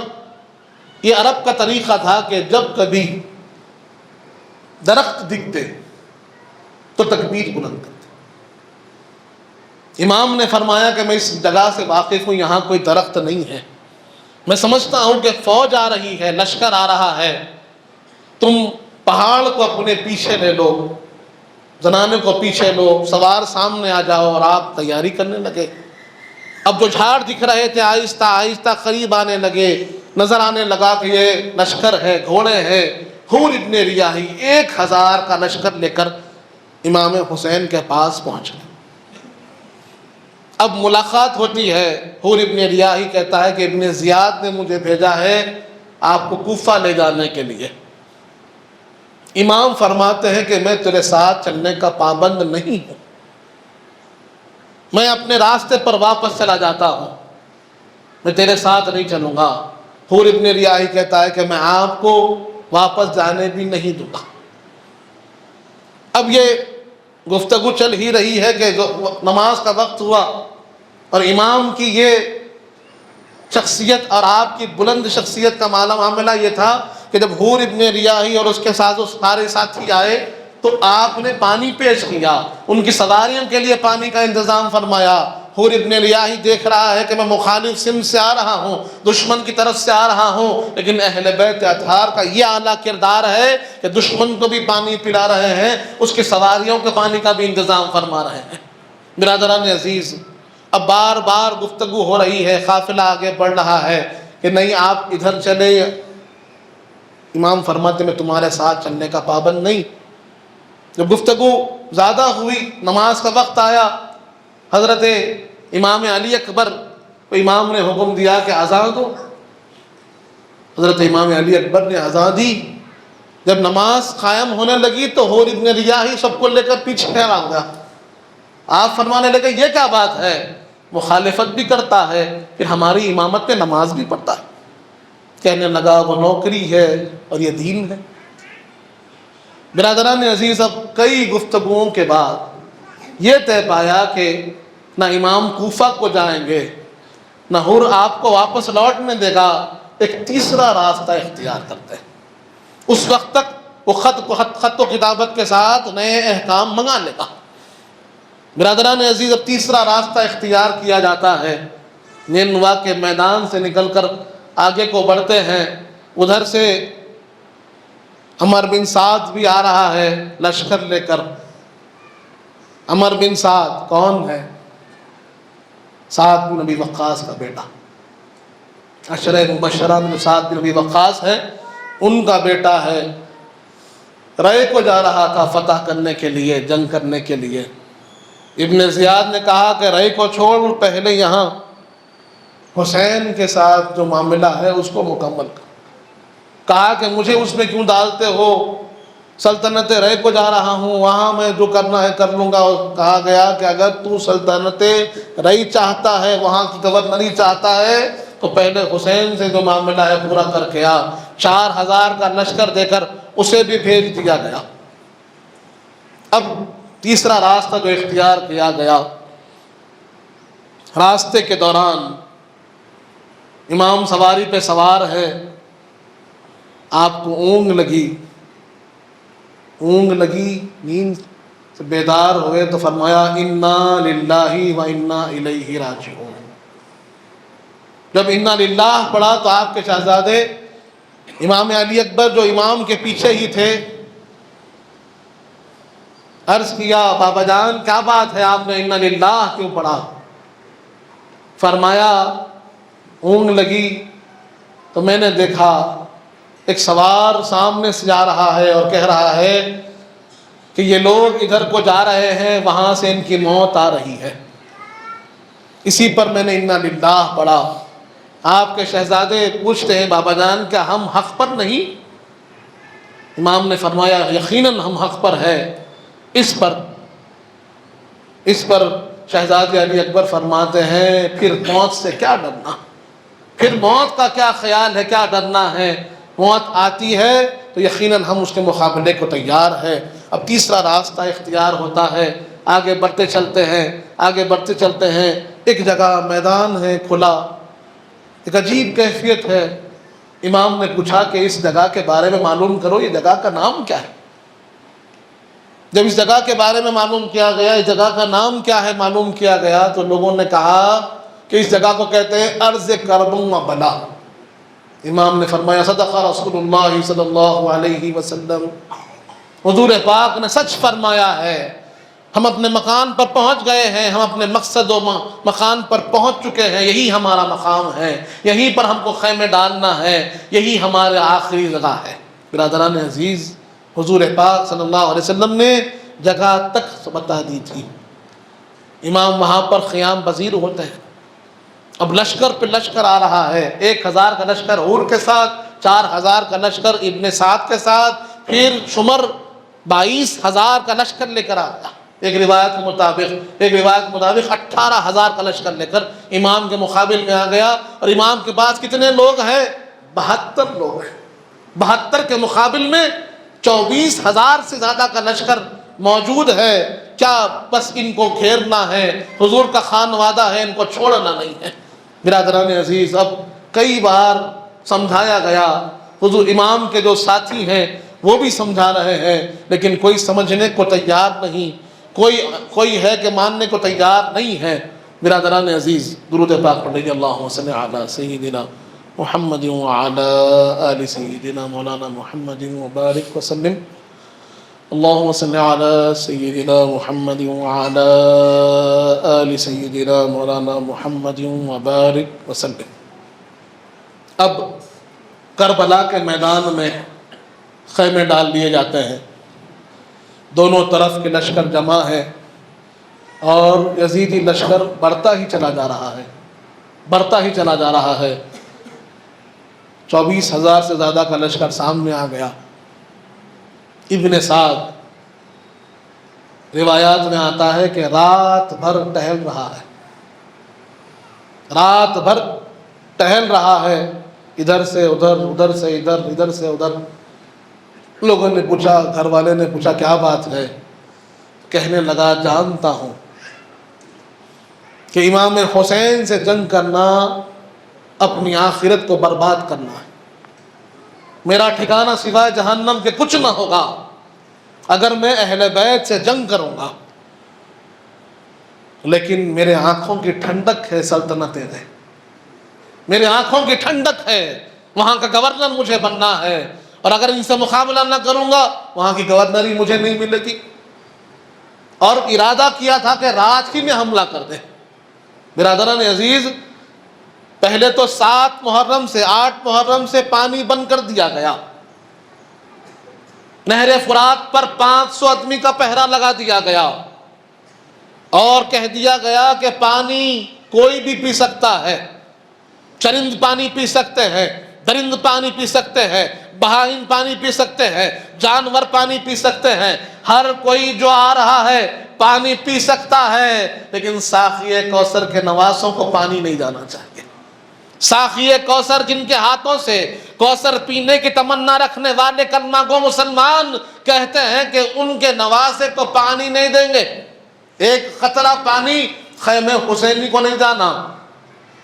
لشکر کھڑا کر دیا گیا، تیر انداز نہر فرات پر تعینات ہیں۔ ادھر رات ہی میں حملے کا ارادہ، شمر آ کر للکارنے لگا اپنے ساتھ کو، کیا ہوا تیری مردانگیوں کو، کیا ہوا، کیوں پیچھے ہٹ رہا ہے، اگر تجھ سے نہیں ہوتا تو ہٹ جا، سلطنت رہ بھی چھوڑ دے، یہ موقع بھی چھوڑ دے، میں دیکھ لوں گا، سب میں کر لوں گا، تو پیچھے ہٹ جا۔ جب وہ للکارنے لگا تو ابن سعد نے کہا کہ نہیں، سلطنت رہ کے لیے تو میں کچھ بھی کر سکتا ہوں، رات ہی میں حملہ کر دیا جائے۔ اب رات ہی میں گھڑ سوار تیز تیز ہونے لگے، آوازیں آنے لگی، تو حضرت عباس تشریف لاتے ہیں، امام کے پاس حاضر ہو کر کہتے ہیں امام ان کی حرکتیں بڑھ گئی ہے۔ بی بی زینب امام کو بیدار کرتی ہے، امام نیند سے بیدار ہوتے ہیں اور پوچھتے ہیں کیا بات ہے۔ بی بی زینب کہتی ہے آپ کہاں پر استغراق میں تھے؟ امام فرماتے ہیں میں نے خواب میں دیکھا رسول پاک صلی اللہ علیہ وآلہ وسلم نے مجھے فرمایا ہے کہ کچھ ہی دن ہو، کچھ ہی دیر میں تم مجھ سے ملنے والے ہیں۔ حضرت عباس عرض کرتے ہیں یا امام ان کی حرکتیں تیز ہو گئی، شاید کہ یہ رات ہی میں حملہ کر دیں۔ امام نے کہا کہ ان سے ایک رات کی مہلت لے لو، ایک رات کی مہلت لے لو، ہم ایک رات اپنے رب کو منانا چاہتے ہیں، رب کے سامنے پیش ہونا چاہتے ہیں، نمازیں ادا کرنا چاہتے ہیں، جو کچھ ذکر ہو سکتا ہے ذکر کرنا چاہتے ہیں، ایک رات کی مہلت تو کل جو ہوتا ہے دیکھا جائے گا۔ اب حضرت پہلے تو امام خود باہر تشریف لانا چاہتے تھے، حضرت عباس نے کہا کہ میں جا کر بات کرتا ہوں۔ حضرت عباس جاتے ہیں، بات کرتے ہیں اور فرماتے ہیں کہ ایک رات کی مہلت دے دو، کل صبح جو ہوگا دیکھا جائے گا۔ عمر بن سعد بات کو قبول کرتا ہے، ایک رات کی مہلت دی جاتی ہے۔ کہنے والے کہتے ہیں کیا کریں گے رات میں، کیا ہوگا، نہ پانی ہے، نہ طہارت ہے، نہ وضو ہے۔ کس کے لیے بات کر رہے ہیں؟ جن کی پاکی کو اللہ بیان کرتا ہے ان کی پاکی کا بیان، تم ان کی پاکی کے بارے میں گفتگو کر رہے ہیں۔ برادران عزیز، رات کا اندھیرا، امام اپنے سارے جتنے ساتھی تھے سب کو جمع کرتے ہیں، سب کو جمع کر کر فرماتے ہیں لوگوں یہ یزیدی اگر دشمن ہے تو میری جان کی، ان کو اگر کسی کی جان لینی ہے تو میری جان لینی ہے۔ یہ مدینے کا راستہ ہے، یہ مدینے کا راستہ ہے۔ ہر بڑا اپنے چھوٹے کا ہاتھ پکڑ لے اور رات کے اندھیرے میں اس راستے سے نکل جاؤ، صبح میں ان کو ملوں گا تو کافی ہے، تم لوگ تو بچ جاؤ گے۔ ایک کوہرام مچ جاتا ہے آپ کے ساتھیوں، آپ کے خیمے میں کوہرام مچ جاتا ہے کہ امام آپ کیا فرما رہے ہیں، آپ کیا کہہ رہے ہیں۔ بی بی زینب فرماتی ہے امام اگر ہم آپ کو چھوڑ کر مدینے کو چلے جائیں اور مدینے میں آقا ہم سے پوچھیں کہ تم نے میرے شہزادے کو دشمنوں کے نرغے میں چھوڑ دیا تو ہم کیا جواب دیں گے، کیا صورت دکھائیں گے؟ اب جینا آپ کے ساتھ ہے، مرنا آپ کے ساتھ ہے، رہیں گے تو آپ کے ساتھ رہیں گے اور آپ سے پہلے قربان ہو کر ہم حضور پاک کی بارگاہ میں حاضر ہو جائیں گے۔ امام فرماتے ہیں کہ میں چراغ کو گل کر دیتا ہوں، جو جانا چاہے چلا جائے۔ چراغ گل بھی ہوتا ہے، چراغ روشن ہوتا ہے، تو آپ کے ساتھی جیسے تھے ویسے ہی بیٹھے ہوئے ہیں، کوئی ایک بھی نہ ہلا۔ امام اٹھا کر ہاتھ دعا کرتے ہیں اللہ تم کو جزائے خیر دے، تم سے بہتر ساتھی میں نے کبھی نہیں دیکھے، کسی اور کے ساتھی تم سے بہتر نہیں ہو سکتے۔ برادران عزیز، اور واقعتاً قربان جائیں امام کے ان ساتھیوں پر کہ جب تک وہ ساتھی زندہ رہے خانواد رسول پر آنچ آنے نہ دی، چاہے وہ حبیب ابن مظاہر ہو، حضرت عبداللہ کلبی ہو، چاہے پھر وہ حور ابن ریاحی جو سدھر کر واپس آئے ہو، جب تک یہ لوگ زندہ تھے ایک خانواد رسول کے شہزادے کو شہید ہونے نہ دیا۔ ایسے جفا کے جوہر دکھائے ہیں، ایسے انداز سے انہوں نے مقابلہ کیا ہے کہ یزیدی چوہوں کی طرح بھاگتے تھے، 5 6 کو اکیلے ختم کرتے، آواز دیتے آ کر امام ہم نے آپ کے دشمنوں کو فی النار و سقر کیا ہے، ایک گھٹ پانی پلا دیجئے، اسی طرح لشکروں کو کاٹتے ہوئے چلے جائیں گے۔ لیکن وہ یزیدی بزدل 100 لوگ ایک ایک کو گھیر کر شہید کرنے لگے۔ اس طریقے سے اب سارے جو عاشق تھے، جو اہل بیت کے غلام تھے، شہید ہو گئے۔ اب رہ گئے کون؟ تو ایک طرف حضرت مسلم بن عقیل کے بیٹے ہیں اور حضرت مسلم بن عقیل کے بھائی ہیں، بنو عقیل ہے۔ ایک طرف مولا علی مشکل کشا کے شہزادے ہیں اور ایک طرف خانواد فاطمۃ الزہرا ہے۔ برادران عزیز، جب حضرت عقیل کے شہزادوں کی باری آئی تو امام نے کہا کہ مسلم بن عقیل کی شہادت تمہاری طرف سے کافی ہے، تم لوگ رک جاؤ۔ انہوں نے کہا کہ یہ ممکن ہی نہیں ہے، اب ہمارا دل بے چین ہے کہ ہم اپنے بابا جان حضرت مسلم سے ملیں۔ بھائی کہنے لگے ہم اپنے بھائی سے ملنا چاہتے ہیں اور آپ پر قربان ہونا چاہتے ہیں۔ اب بنو عقیل نکل کر ایسے جوہر دکھاتے ہیں کہ یزیدی چوہوں کی طرح بھاگ رہے ہیں، ایک 4 5 کو شہید کرتا چلا جا رہا، فی النار و سقر کرتے چلا ہوئے آگے بڑھتے چلے جا رہے ہیں۔ لیکن وہی ہے کہ 500 لوگ مل کر گھیر کر برچوں سے تیروں سے ان کو شہید کر رہے ہیں۔ امام ایک ایک کو لا کر شہداء کی صف میں لٹاتے چلے جاتے ہیں۔ اب باقی ہے تو مولا علی مشکل کشا کے شہزادے باقی ہے، محمد بن علی، عبداللہ بن علی، عثمان بن علی، یہ مولا علی کے شہزادے۔ وہ اجازت کے لیے حاضر ہوتے ہیں کہ امام ہمیں اجازت دیجیے، ہم آپ پر قربان ہونا چاہتے ہیں، آپ کے دشمنوں کو جہنم رسید کرنا چاہتے ہیں۔ اب مولا علی مشکل کشا کے شہزادے ہیں، میدان میں نکلتے ہیں، فاتح خیبر کے شہزادے کہ کوئی مقابلے کو تیار ہی نہیں، جو تلوار کی زد میں آتا ہے ٹکڑے ہو کر گر جاتا ہے۔ لیکن وہی یزیدیوں کا معاملہ کہ وہی بزدلانہ چال، وہی گھماسان، وہی گھیراؤ، وہی پتھراؤ، وہی برچوں کا برسنا، تیروں کا برسنا، اور ایک کے بعد ایک مولا علی کے سارے شہزادے شہید ہو کر شہداء کی صف میں لٹا دیے جاتے ہیں۔ اب باقی ہے تو کون ہے؟ ایک وہ جو عباس علم بردار ہے، ہاتھ میں ان کے علم ہے، بے چین ہے، دیکھ رہے ہیں کہ ایک جا رہا ہے تو واپس نہیں آ رہا ہے۔ امام سے اجازت مانگتے ہیں کہ امام مجھے اجازت دیجیے۔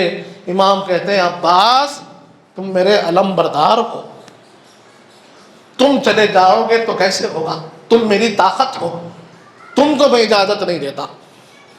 ادھر کیا دیکھتے ہیں؟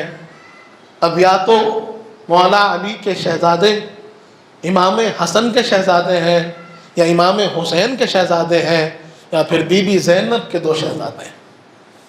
اسی وقت میں امام قاسم جو امام حسن کے شہزادے ہیں، امام کی بارگاہ میں حاضر ہوتے ہیں اور عرض کرتے ہیں یا امام میں آپ سے ایک معروضہ لے کر آیا ہوں۔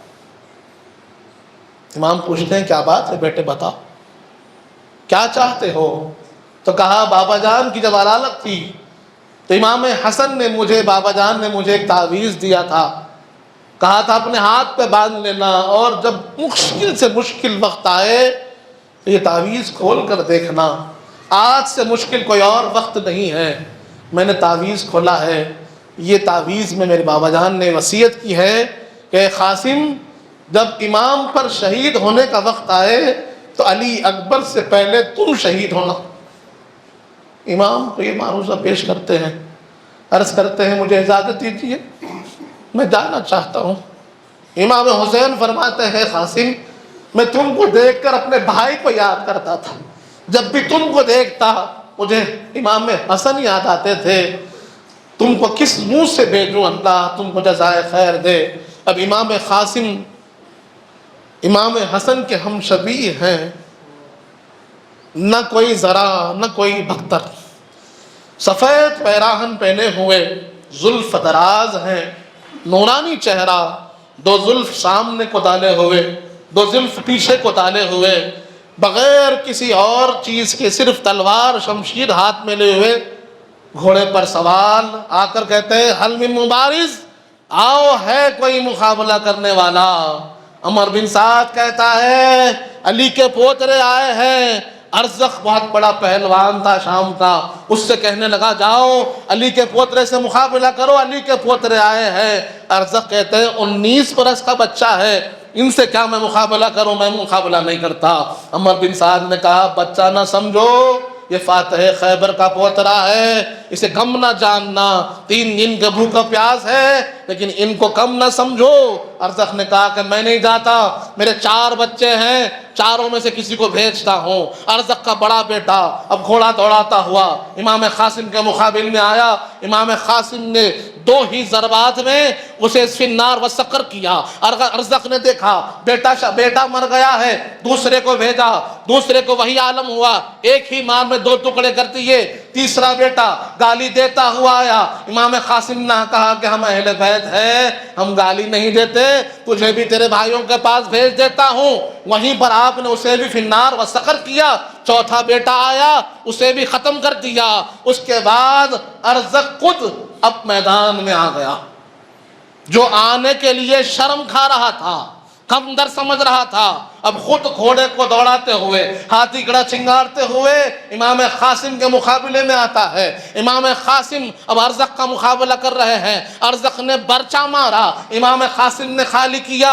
امام قاسم نے ایک نیزہ مارا، اس نے خالی کیا۔ جب گھماسان بڑھنے لگا، جنگ بڑھنے لگی، امام قاسم نے کہا اے ارزق تو ہمارے سامنے آیا تو سپاہگیری کے گر بھول گیا، ذرا اپنی گھوڑے کی زین تو دیکھ کیسے بنا، کیا کر رہا ہے۔ وہ جھک کر جیسے ہی زین کی طرف نظر ڈالا، آپ نے تلوار چلائی، ایک ہی بار میں ارزق کو فی النار و سقر کیا۔ ارزق کے گھوڑے پر سوار ہو کر امام قاسم گھوڑا دوڑاتے ہوئے اب خیمے حسینی کی طرف آتے ہیں، آواز دیتے ہیں یا اماں، چاچا جان میں نے ارزق کو مار دیا، اس کے 5 بچوں کو مار دیا، ایک پیالہ پانی دیجیے، یزیدی فوج کو کاٹ دوں گا۔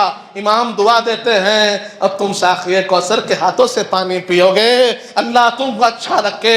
اب امام قاسم ارزق کا گھوڑا لے کر یزیدی فوج میں داخل ہو جاتے ہیں۔ اب کسی کی ہمت نہیں ہے شیر خدا کے اس شیر کے سامنے مقابلہ کرنے کے لیے، چوہوں کی طرح بھاگ رہے ہیں یزیدی۔ عمر بن سعد نے کہا تم مقابلہ نہیں کر سکتے، کھیرو انہیں۔ کھیر کر اب برچے مارے جا رہے ہیں۔ 27 زخم روایت کے مطابق آپ نے اٹھائے، اس کے بعد ایک نیزہ آپ کے سینے کے پیوست ہوتا ہے۔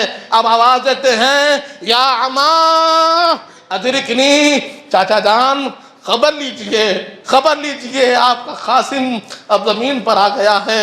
امام دوڑتے ہوئے جاتے ہیں، امام قاسم کو گود میں اٹھا کر چہرے کو صاف کر کر شہداء کے صف میں لا کر لٹا دیتے ہیں۔ برادران عزیز، اب دیکھتے کیا ہیں کہ حضرت علی اکبر 18 برس کا سن ہے آپ کا، امام کے نوجوان شہزادے تیار ہو رہے ہیں۔ امام کہتے ہیں کیا ہو رہا ہے، کیا کر رہے ہو، تم کہاں جا رہے ہو؟ آپ کہتے ہیں امام مجھے اجازت دیجیے۔ تبھی 2 شہزادے ہیں امام بی بی زینب کے، حضرت عون، حضرت محبت، 15 سال 14 سال عمر ہے۔ اما جان بی بی زینب کہتی ہیں کہ کس دن کا انتظار کر رہے ہو، جاؤ مامو جان پہ قربان ہو جاؤ، جاؤ مامو جان پہ قربان ہو جاؤ۔ دونوں شہزادے امام کے پاس حاضر ہوتے ہیں اور عرض کرتے ہیں امام ہم کو اجازت دیجیے، مامو جان ہم کو اجازت دیجیے۔ امام کہتے ہیں بچے ہیں اندر جاؤ، بچوں پر جہاد نہیں ہے، امی کے پاس جاؤ۔ خیمے سے آواز آتی ہے امام میرے 2 ہی بچے ہیں، قبول کر لیجیے، قبول کر لیجیے۔ امام دعاؤں کے ساتھ بھیجتے ہیں، حضرت جعفر طیار کے پوترے ہیں، مولا علی مشکل کشا کے نواسے ہیں، ایسے جوہر یزیدی چہروں کے دیکھ کے پریشان ہے کہ کون سے چہرے دیکھ رہے ہیں، یہ فرشتے ہیں کیا جو زمین پر اتر آئے ہیں؟ لیکن وہی انجام ہے کہ ایک ایک کو 100 مل کر شہید کر رہے ہیں، 100 مل کر شہید کر رہے ہیں۔ اس کے بعد پھر آواز آتی ہے یا خالہ ادرکنی، امام دونوں شہزادوں کو لا کر لٹا دیتے ہیں۔ تبھی حضرت عباس علم بردار دیکھتے ہیں، بے چین ہے، بے قرار ہے کہ خیمے سے بچوں کی سسکیوں کی آواز آتی ہے۔ حضرت عباس کہتے ہیں کہ مجھ سے برداشت نہیں ہوتا امام، میں بی بی سکینہ کی پیاس برداشت نہیں کر سکتا، علی اصغر کی وہ بے چینی مجھ سے برداشت نہیں، میں جا کر پانی لاؤں گا، ایک مشکی کا پانی تو لاؤں گا۔ حضرت عباس کو پہلے تو امام روکتے ہیں، کیسے لائیں گے؟ حضرت عباس کہتے ہیں نہیں، مجھے کوشش کرنے دیجئے۔ حضرت عباس علم بردار، جن کو لوگ ساون کہتے تھے، 6.5 فٹ 7 فٹ کے ہیکل، ہاتھ اتنے دراز کے گھٹنوں تک آتے تھے، جن کو بدر بنو ہاشم کہا جاتا تھا کہ بنو ہاشم کا چاند ہے یہ۔ حضرت عباس علم بردار اب نہر فرات کی طرف بڑھے، ہاتھ میں مشکیزہ ہے، گھوڑے کو لے کر فرات میں داخل ہو گئے، مشکیزہ بھر لیا۔ آواز آئی کہ ایک قطرہ پانی خیمے کو جانے نہ پائے، 500 تیر انداز حضرت عباس کے پیچھے لگ گئے۔ اب حضرت عباس اپنا گھوڑا دوڑا رہے ہیں، نہر کے اندر دوڑا کر مشکیزہ بھر کر واپس لے کر جانا چاہتے ہیں، واپسی سے تیزی سے واپس ہونا چاہتے ہیں، لیکن ایک کے بعد ایک تیر پڑ رہے ہیں۔ پہلے بایاں ہاتھ آپ کا خراب ہوتا ہے، مشکیزے کو سیدھے ہاتھ میں پکڑتے ہیں، سیدھا ہاتھ زخمی ہو جاتا ہے، مشکیزے کو منہ میں پکڑ کر اب کوشش یہ کر رہے ہیں کہ بس آگے بڑھ جائے۔ کیسی وفاداری ہے کہ نہر میں اتر گئے لیکن ایک گھٹ پانی خود نہ پیا، سب کے لیے پانی لے گئے، خود پانی نہ پیا، مشکیزہ لے کر اب دوڑا رہے ہیں، ایڑ لگا رہے ہیں، گھوڑے کو پہنچانا چاہتے ہیں، لیکن ایک بدبخت نے ایسا تیر مارا کہ مشکیزہ پھٹ کر آپ کے حلق میں تیر پیوست ہو گیا۔ حضرت عباس گرتے ہیں، آواز دیتے ہیں یا خا ادرکنی۔ امام دوڑتے ہوئے حضرت عباس کے پاس آتے ہیں، آپ کا چہرہ صاف کر کر گود میں لٹاتے ہیں، کہتے ہیں عباس تمہارے بعد میری کمر ٹوٹ گئی، میری کمر ٹوٹ گئی۔ کوشش کرتے ہیں حضرت عباس کو لانے کی لیکن لا نہیں پاتے۔ وہیں پر آپ کو چھوڑ کر خیمے کی طرف آ رہے ہیں، تبھی ایک شتر سوار کربلا کے میدان میں داخل ہوتا ہے، فوج سے پوچھتا ہے کہ یہ مدینے کا قافلہ کہاں ہے؟ مدینے کا قافلہ تھا، کربلا کا ہوا۔ لوگوں نے کہا وہ قافلہ وہاں جو ہے نا وہ مدینے والوں کا قافلہ ہے۔ وہ شتر سوار ڈھونڈتا ہوا حضور امام حمام کے قافلے کے پاس آتا ہے اور پوچھتا ہے کیا یہی مدینے کا قافلہ ہے؟ تو امام شہداء کی لاشوں کو بتاتے ہیں، جس کو بتا کے کہتے ہیں ہاں یہی ہے مدینے کا قافلہ، دیکھو۔ پوچھتا ہے حسین بن علی کون ہے؟ وہ فرمایا میں حسین بن علی ہوں، کیا کام ہے، کیا چاہتے ہو؟ تو کہنے لگا میں مدینے سے گزر رہا تھا، مدینے کی گلیوں سے گزر رہا تھا، ایک دروازے پہ ایک بیمار بچی کھڑی ہوئی تھی، بیمار بچی کھڑی ہوئی تھی، مجھ سے پوچھا کوفہ سے آ رہے ہو کیا؟ تو میں نے کہا نہیں میں کوفہ کو جا رہا ہوں۔ تو اس نے کہا یہ میرا خط ہے، میرا نام صغرا ہے، یہ میرا خط میرے بابا جان کو دینا جو مدینے کے قافلے کے سالار ہیں، ان سے کہنا کہ آپ کی بیٹی صغرا آپ کے لیے بہت بے چین ہے، میرے پاس تم کو دینے کے لیے کچھ نہیں ہے، میری اوڑھنی ہے تم رکھ لو۔ اب وہ لا کر بی بی صغرا کا خط امام حمام کو دیتا ہے، وہ اوڑھنی دیتا ہے، امام اس کو شکریہ کہتے ہیں، خط پڑھتے ہیں تو لکھتے ہیں بی بی صغرا کہ بابا جان آپ کے بغیر دل نہیں لگتا، آپ کی بڑی یاد آتی ہے، آپ کو بہت یاد کرتی ہوں۔ امام مدینے کی طرف رخ کرتے ہیں، کہتے ہیں بیٹی صغرا اب تم کہاں اور ہم کہاں، اللہ تم کو اچھا رکھے۔ برادران عزیز، اب خیمے میں ایک عابد بیمار ہے، امام زین العابدین، وہ دیکھ رہے ہیں کہ جو جا رہا ہے واپس نہیں آ رہا ہے۔ امام سے پوچھتے ہیں کہ بابا جان میں دیکھ رہا ہوں جو جا رہا ہے واپس نہیں آ رہا ہے، یہ کیا ہو رہا ہے؟ امام کہتے ہیں اے زین العابدین تم صبر کرنا، میں تم کو تقوی کی تلقین کرتا ہوں، تقوی سے رہنا اور صبر سے رہنا، شاید کہ تم بچ جاؤ، شاید کہ یہ یزیدی تم کو چھوڑ دے، اسیر بنا لے، تم بچ جاؤ اور ہماری کشتی اہل بیت کہ تم ہی ناخدا رہے۔ برادران عزیز، اب معاملہ یہ ہوا کہ حضرت علی اکبر ہیں، ایک ننھے شہزادے حضرت علی اصغر ہیں۔ بی بی شہر بانو عرض کرتی ہیں کہ بچہ بہت تڑپ رہا ہے پیاس سے، اس کے لیے تو پانی مانگ لیجیے۔ یہ 6 ماہ کے بچے کی کیا قصور، اس کا کیا غلطی ہے؟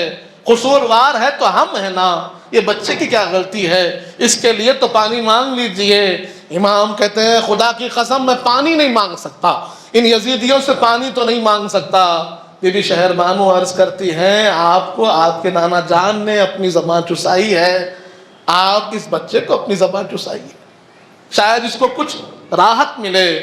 امام اپنے شہزادے 6 ماہ کے شہزادے علی اصغر کو اپنے گود میں لے کر اپنی زبان چسا رہے تھے کہ بچے کو، شہزادے کو کچھ تسکین ہو۔ ایک شقی بدبخت جس کا نام حرملہ آتا ہے، ایسا تیر مارا کہ شہزادے کے حلق میں پیوست ہو گیا۔ ایسی بدبختی، ایسی شقاوت، ایسی دشمنی، ایسا ظلم ہم نے نہیں دیکھا تاریخ میں، ایسا ظلم کہیں اور نہیں جو امت نے اپنے نبی کے نواسوں پہ کیا۔ برادران عزیز، شہزادے خاموش ہو گئے۔ امام نے شہزادے کا خون اپنے چلو میں لیا اور دیکھتے ہوئے آسمان پہ دیکھ دیا، کہا یا غیاث المستغیثین اغثنی، اے پناہ نہ رکھنے والوں کی پناہ دینے والے میری مدد فرما، میری مدد فرما۔ برادران عزیز، امام لے جاتے ہیں اور شہزادے کو شہداء کی صف میں لٹا دیتے ہیں۔ اما جان پوچھتی ہیں کیا بات ہے، شہزادے کو کیا اطمینان مل گیا؟ امام کہتے ہیں کہ شہزادے اپنے نانا کے پاس پہنچ گئے۔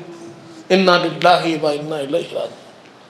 اب علی اکبر ہیں، ہم شفیع رسول ہیں، وہ تیار ہو رہے ہیں۔ امام کہتے ہیں کہ رک جاؤ، میں چلا جاؤں گا۔ علی اکبر کہتے ہیں کہ آپ سے پہلے میں جاؤں گا، یہ ممکن ہی نہیں ہے۔ دادا پیر قبلہ فرماتے ہیں بچے والوں ذرا اپنے سینے پہ ہاتھ رکھ کے دیکھو کہ امام پر کیا گزر رہی ہوگی کہ نوجوان 18 برس کے شہزادے شہید ہونے کو جا رہے ہیں، 6 ماہ کے شہزادے شہید ہو گئے، سارا گھر کا گھر لٹا دیا، کس لیے؟ اسلام کو باقی رکھنے کے لیے۔ اسی لیے کہا گیا کہ اسلام زندہ ہوتا ہے ہر کربلا کے بعد۔ برادران عزیز، اب خود امام حضرت امام علی اکبر کو تیار کر رہے ہیں۔ حضور پاک کا ذرا ہے، حضرت امیر حمزہ کا بختر ہے، مولانا علی کا پٹا ہے۔ اب سج کر حضرت علی اکبر جب میدان میں نکلتے ہیں تو میدان میں کوہرام مچ جاتا ہے، کوہرام مچ جاتا ہے کہ ہم یہ کیا دیکھ رہے ہیں، کس چہرے کو دیکھ رہے ہیں۔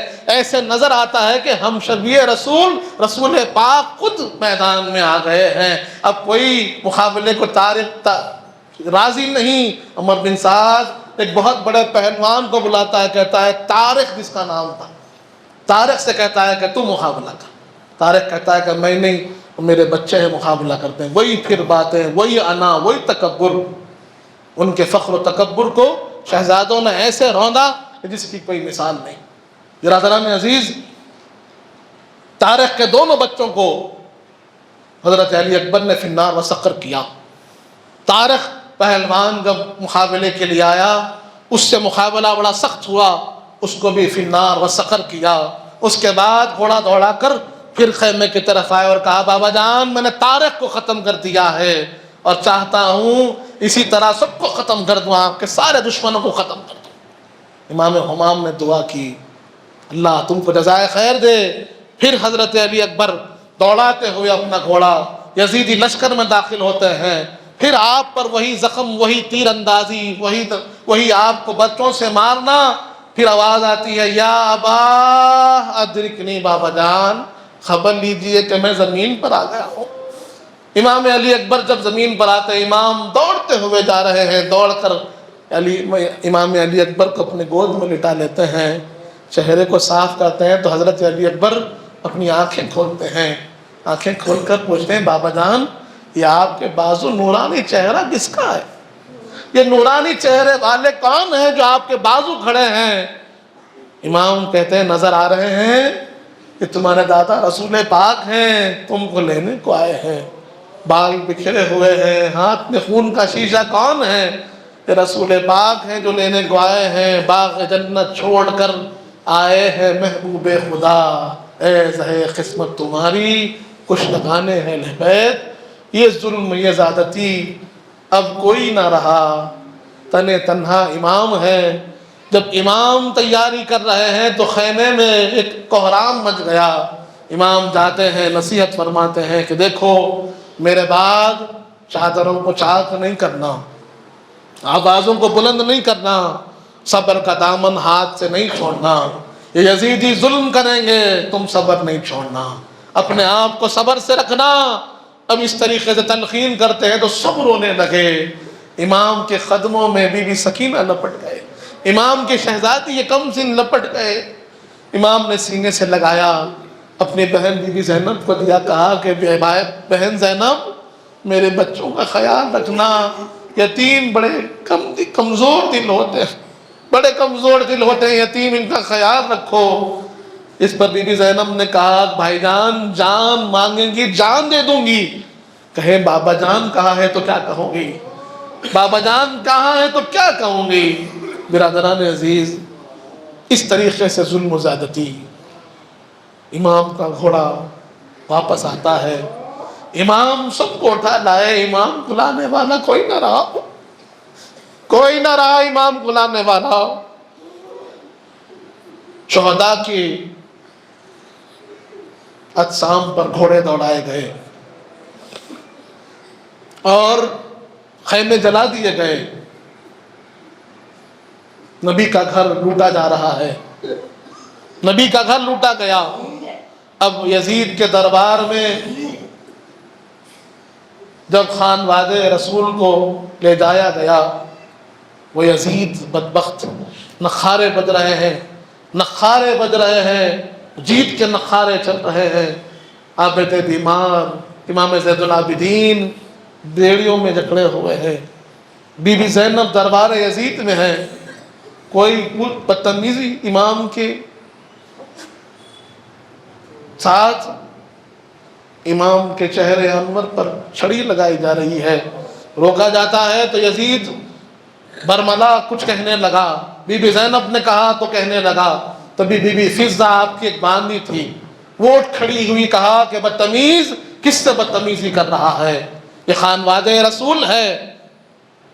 جب اس بی بی فضہ کی طرف اس کے غلام بڑھے، سپاہی بڑھے، تو آپ نے آواز دی ہے حبشی غلاموں کیا تمہیں یہ بات کا احساس نہیں کہ حبشہ کی بچی کی طرف ان کی تلواریں بڑھ رہی ہے، کیا تم خیال کرنے والے نہیں؟ تو یزید کے پیچھے حبشی غلام تھے، سب نے تلوار کھینچ لی، کہا کہ حبشہ کی بچی کو کوئی نقصان نہ پہنچائے گا۔ بی بی زینب نے یہ منظر دیکھا تو مدینے کی طرف رخ کیا، کہا کہ آج حبشہ کی بچی کے لیے کھڑے ہونے والے بہت ہیں لیکن مدینے کی بچی کے لیے کوئی نہیں ہے، مدینے والوں کے لیے کوئی نہیں ہے۔ برادران عزیز نخارے بج رہے ہیں، یزید کا بیٹا امام زین العابدین کے پاس جا کر کہتا ہے دیکھیں میرے باپ کے نخارے، میرے باپ کی جیت کے نخارے دیکھو کیسے بج رہے ہیں، عابد بیمار زنجیروں میں جکڑے ہوئے خاموش دیکھ رہے ہیں۔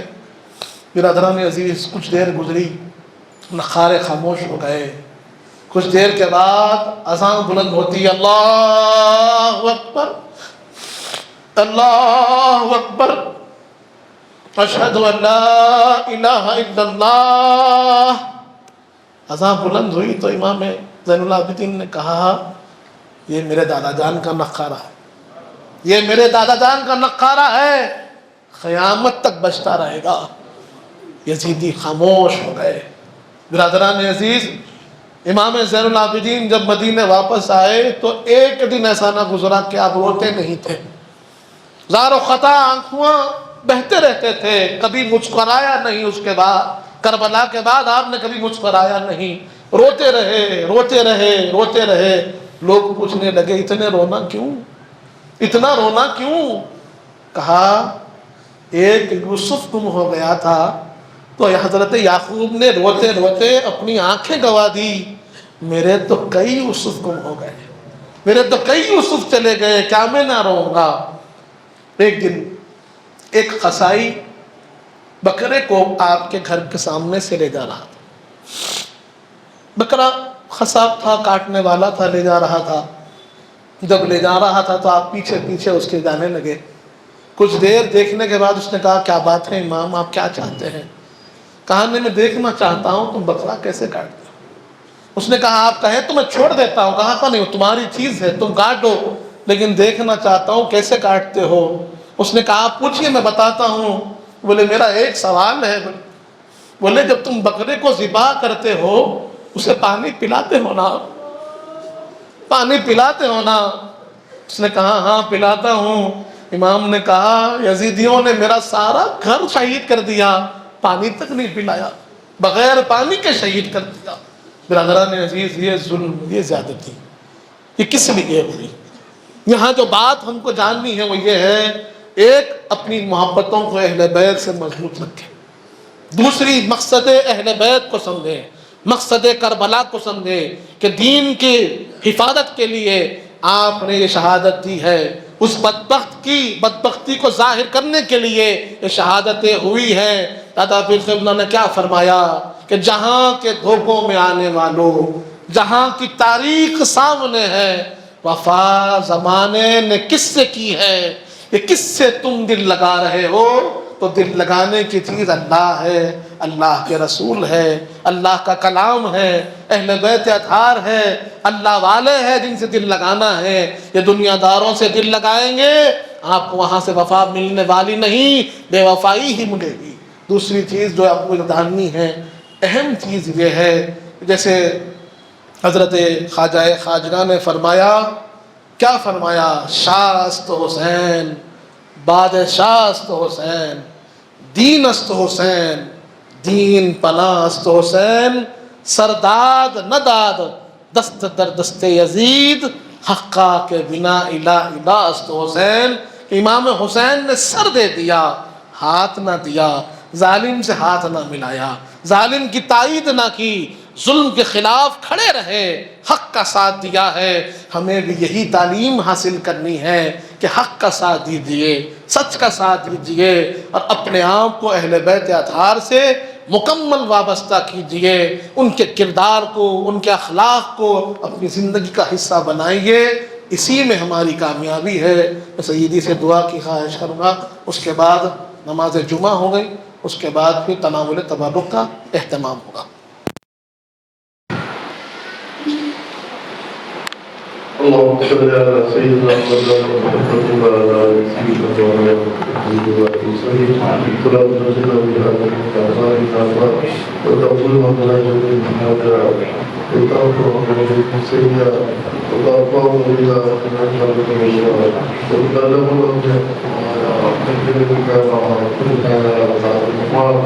إنك على كل شيء قدير.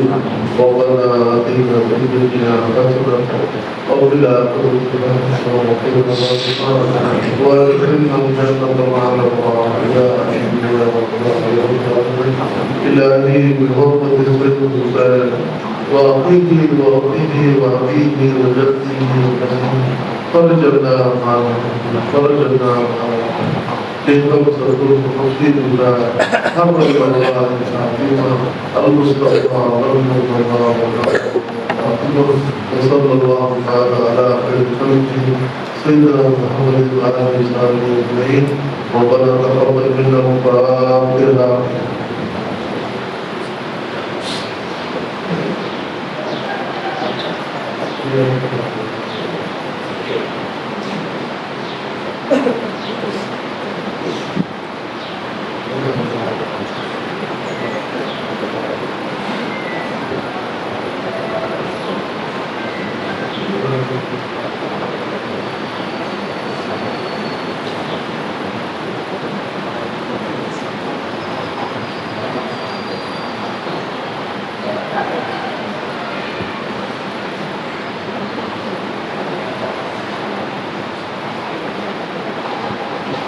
إن الله وملائكته يصلون على النبي يا أيها الذين آمنوا صلوا عليه وسلموا تسليما اللهم صل على سيدنا محمد وعلى آل سيدنا محمد وسلم والقول سبحان ربك رب العزة عما يصفون وسلام على المرسلين والحمد لله رب العالمين. تمام الجماعة سرکار آپ کا محتاج کرم ہے، نسبت کی قسم ہے، نسبت کی قسم ہے.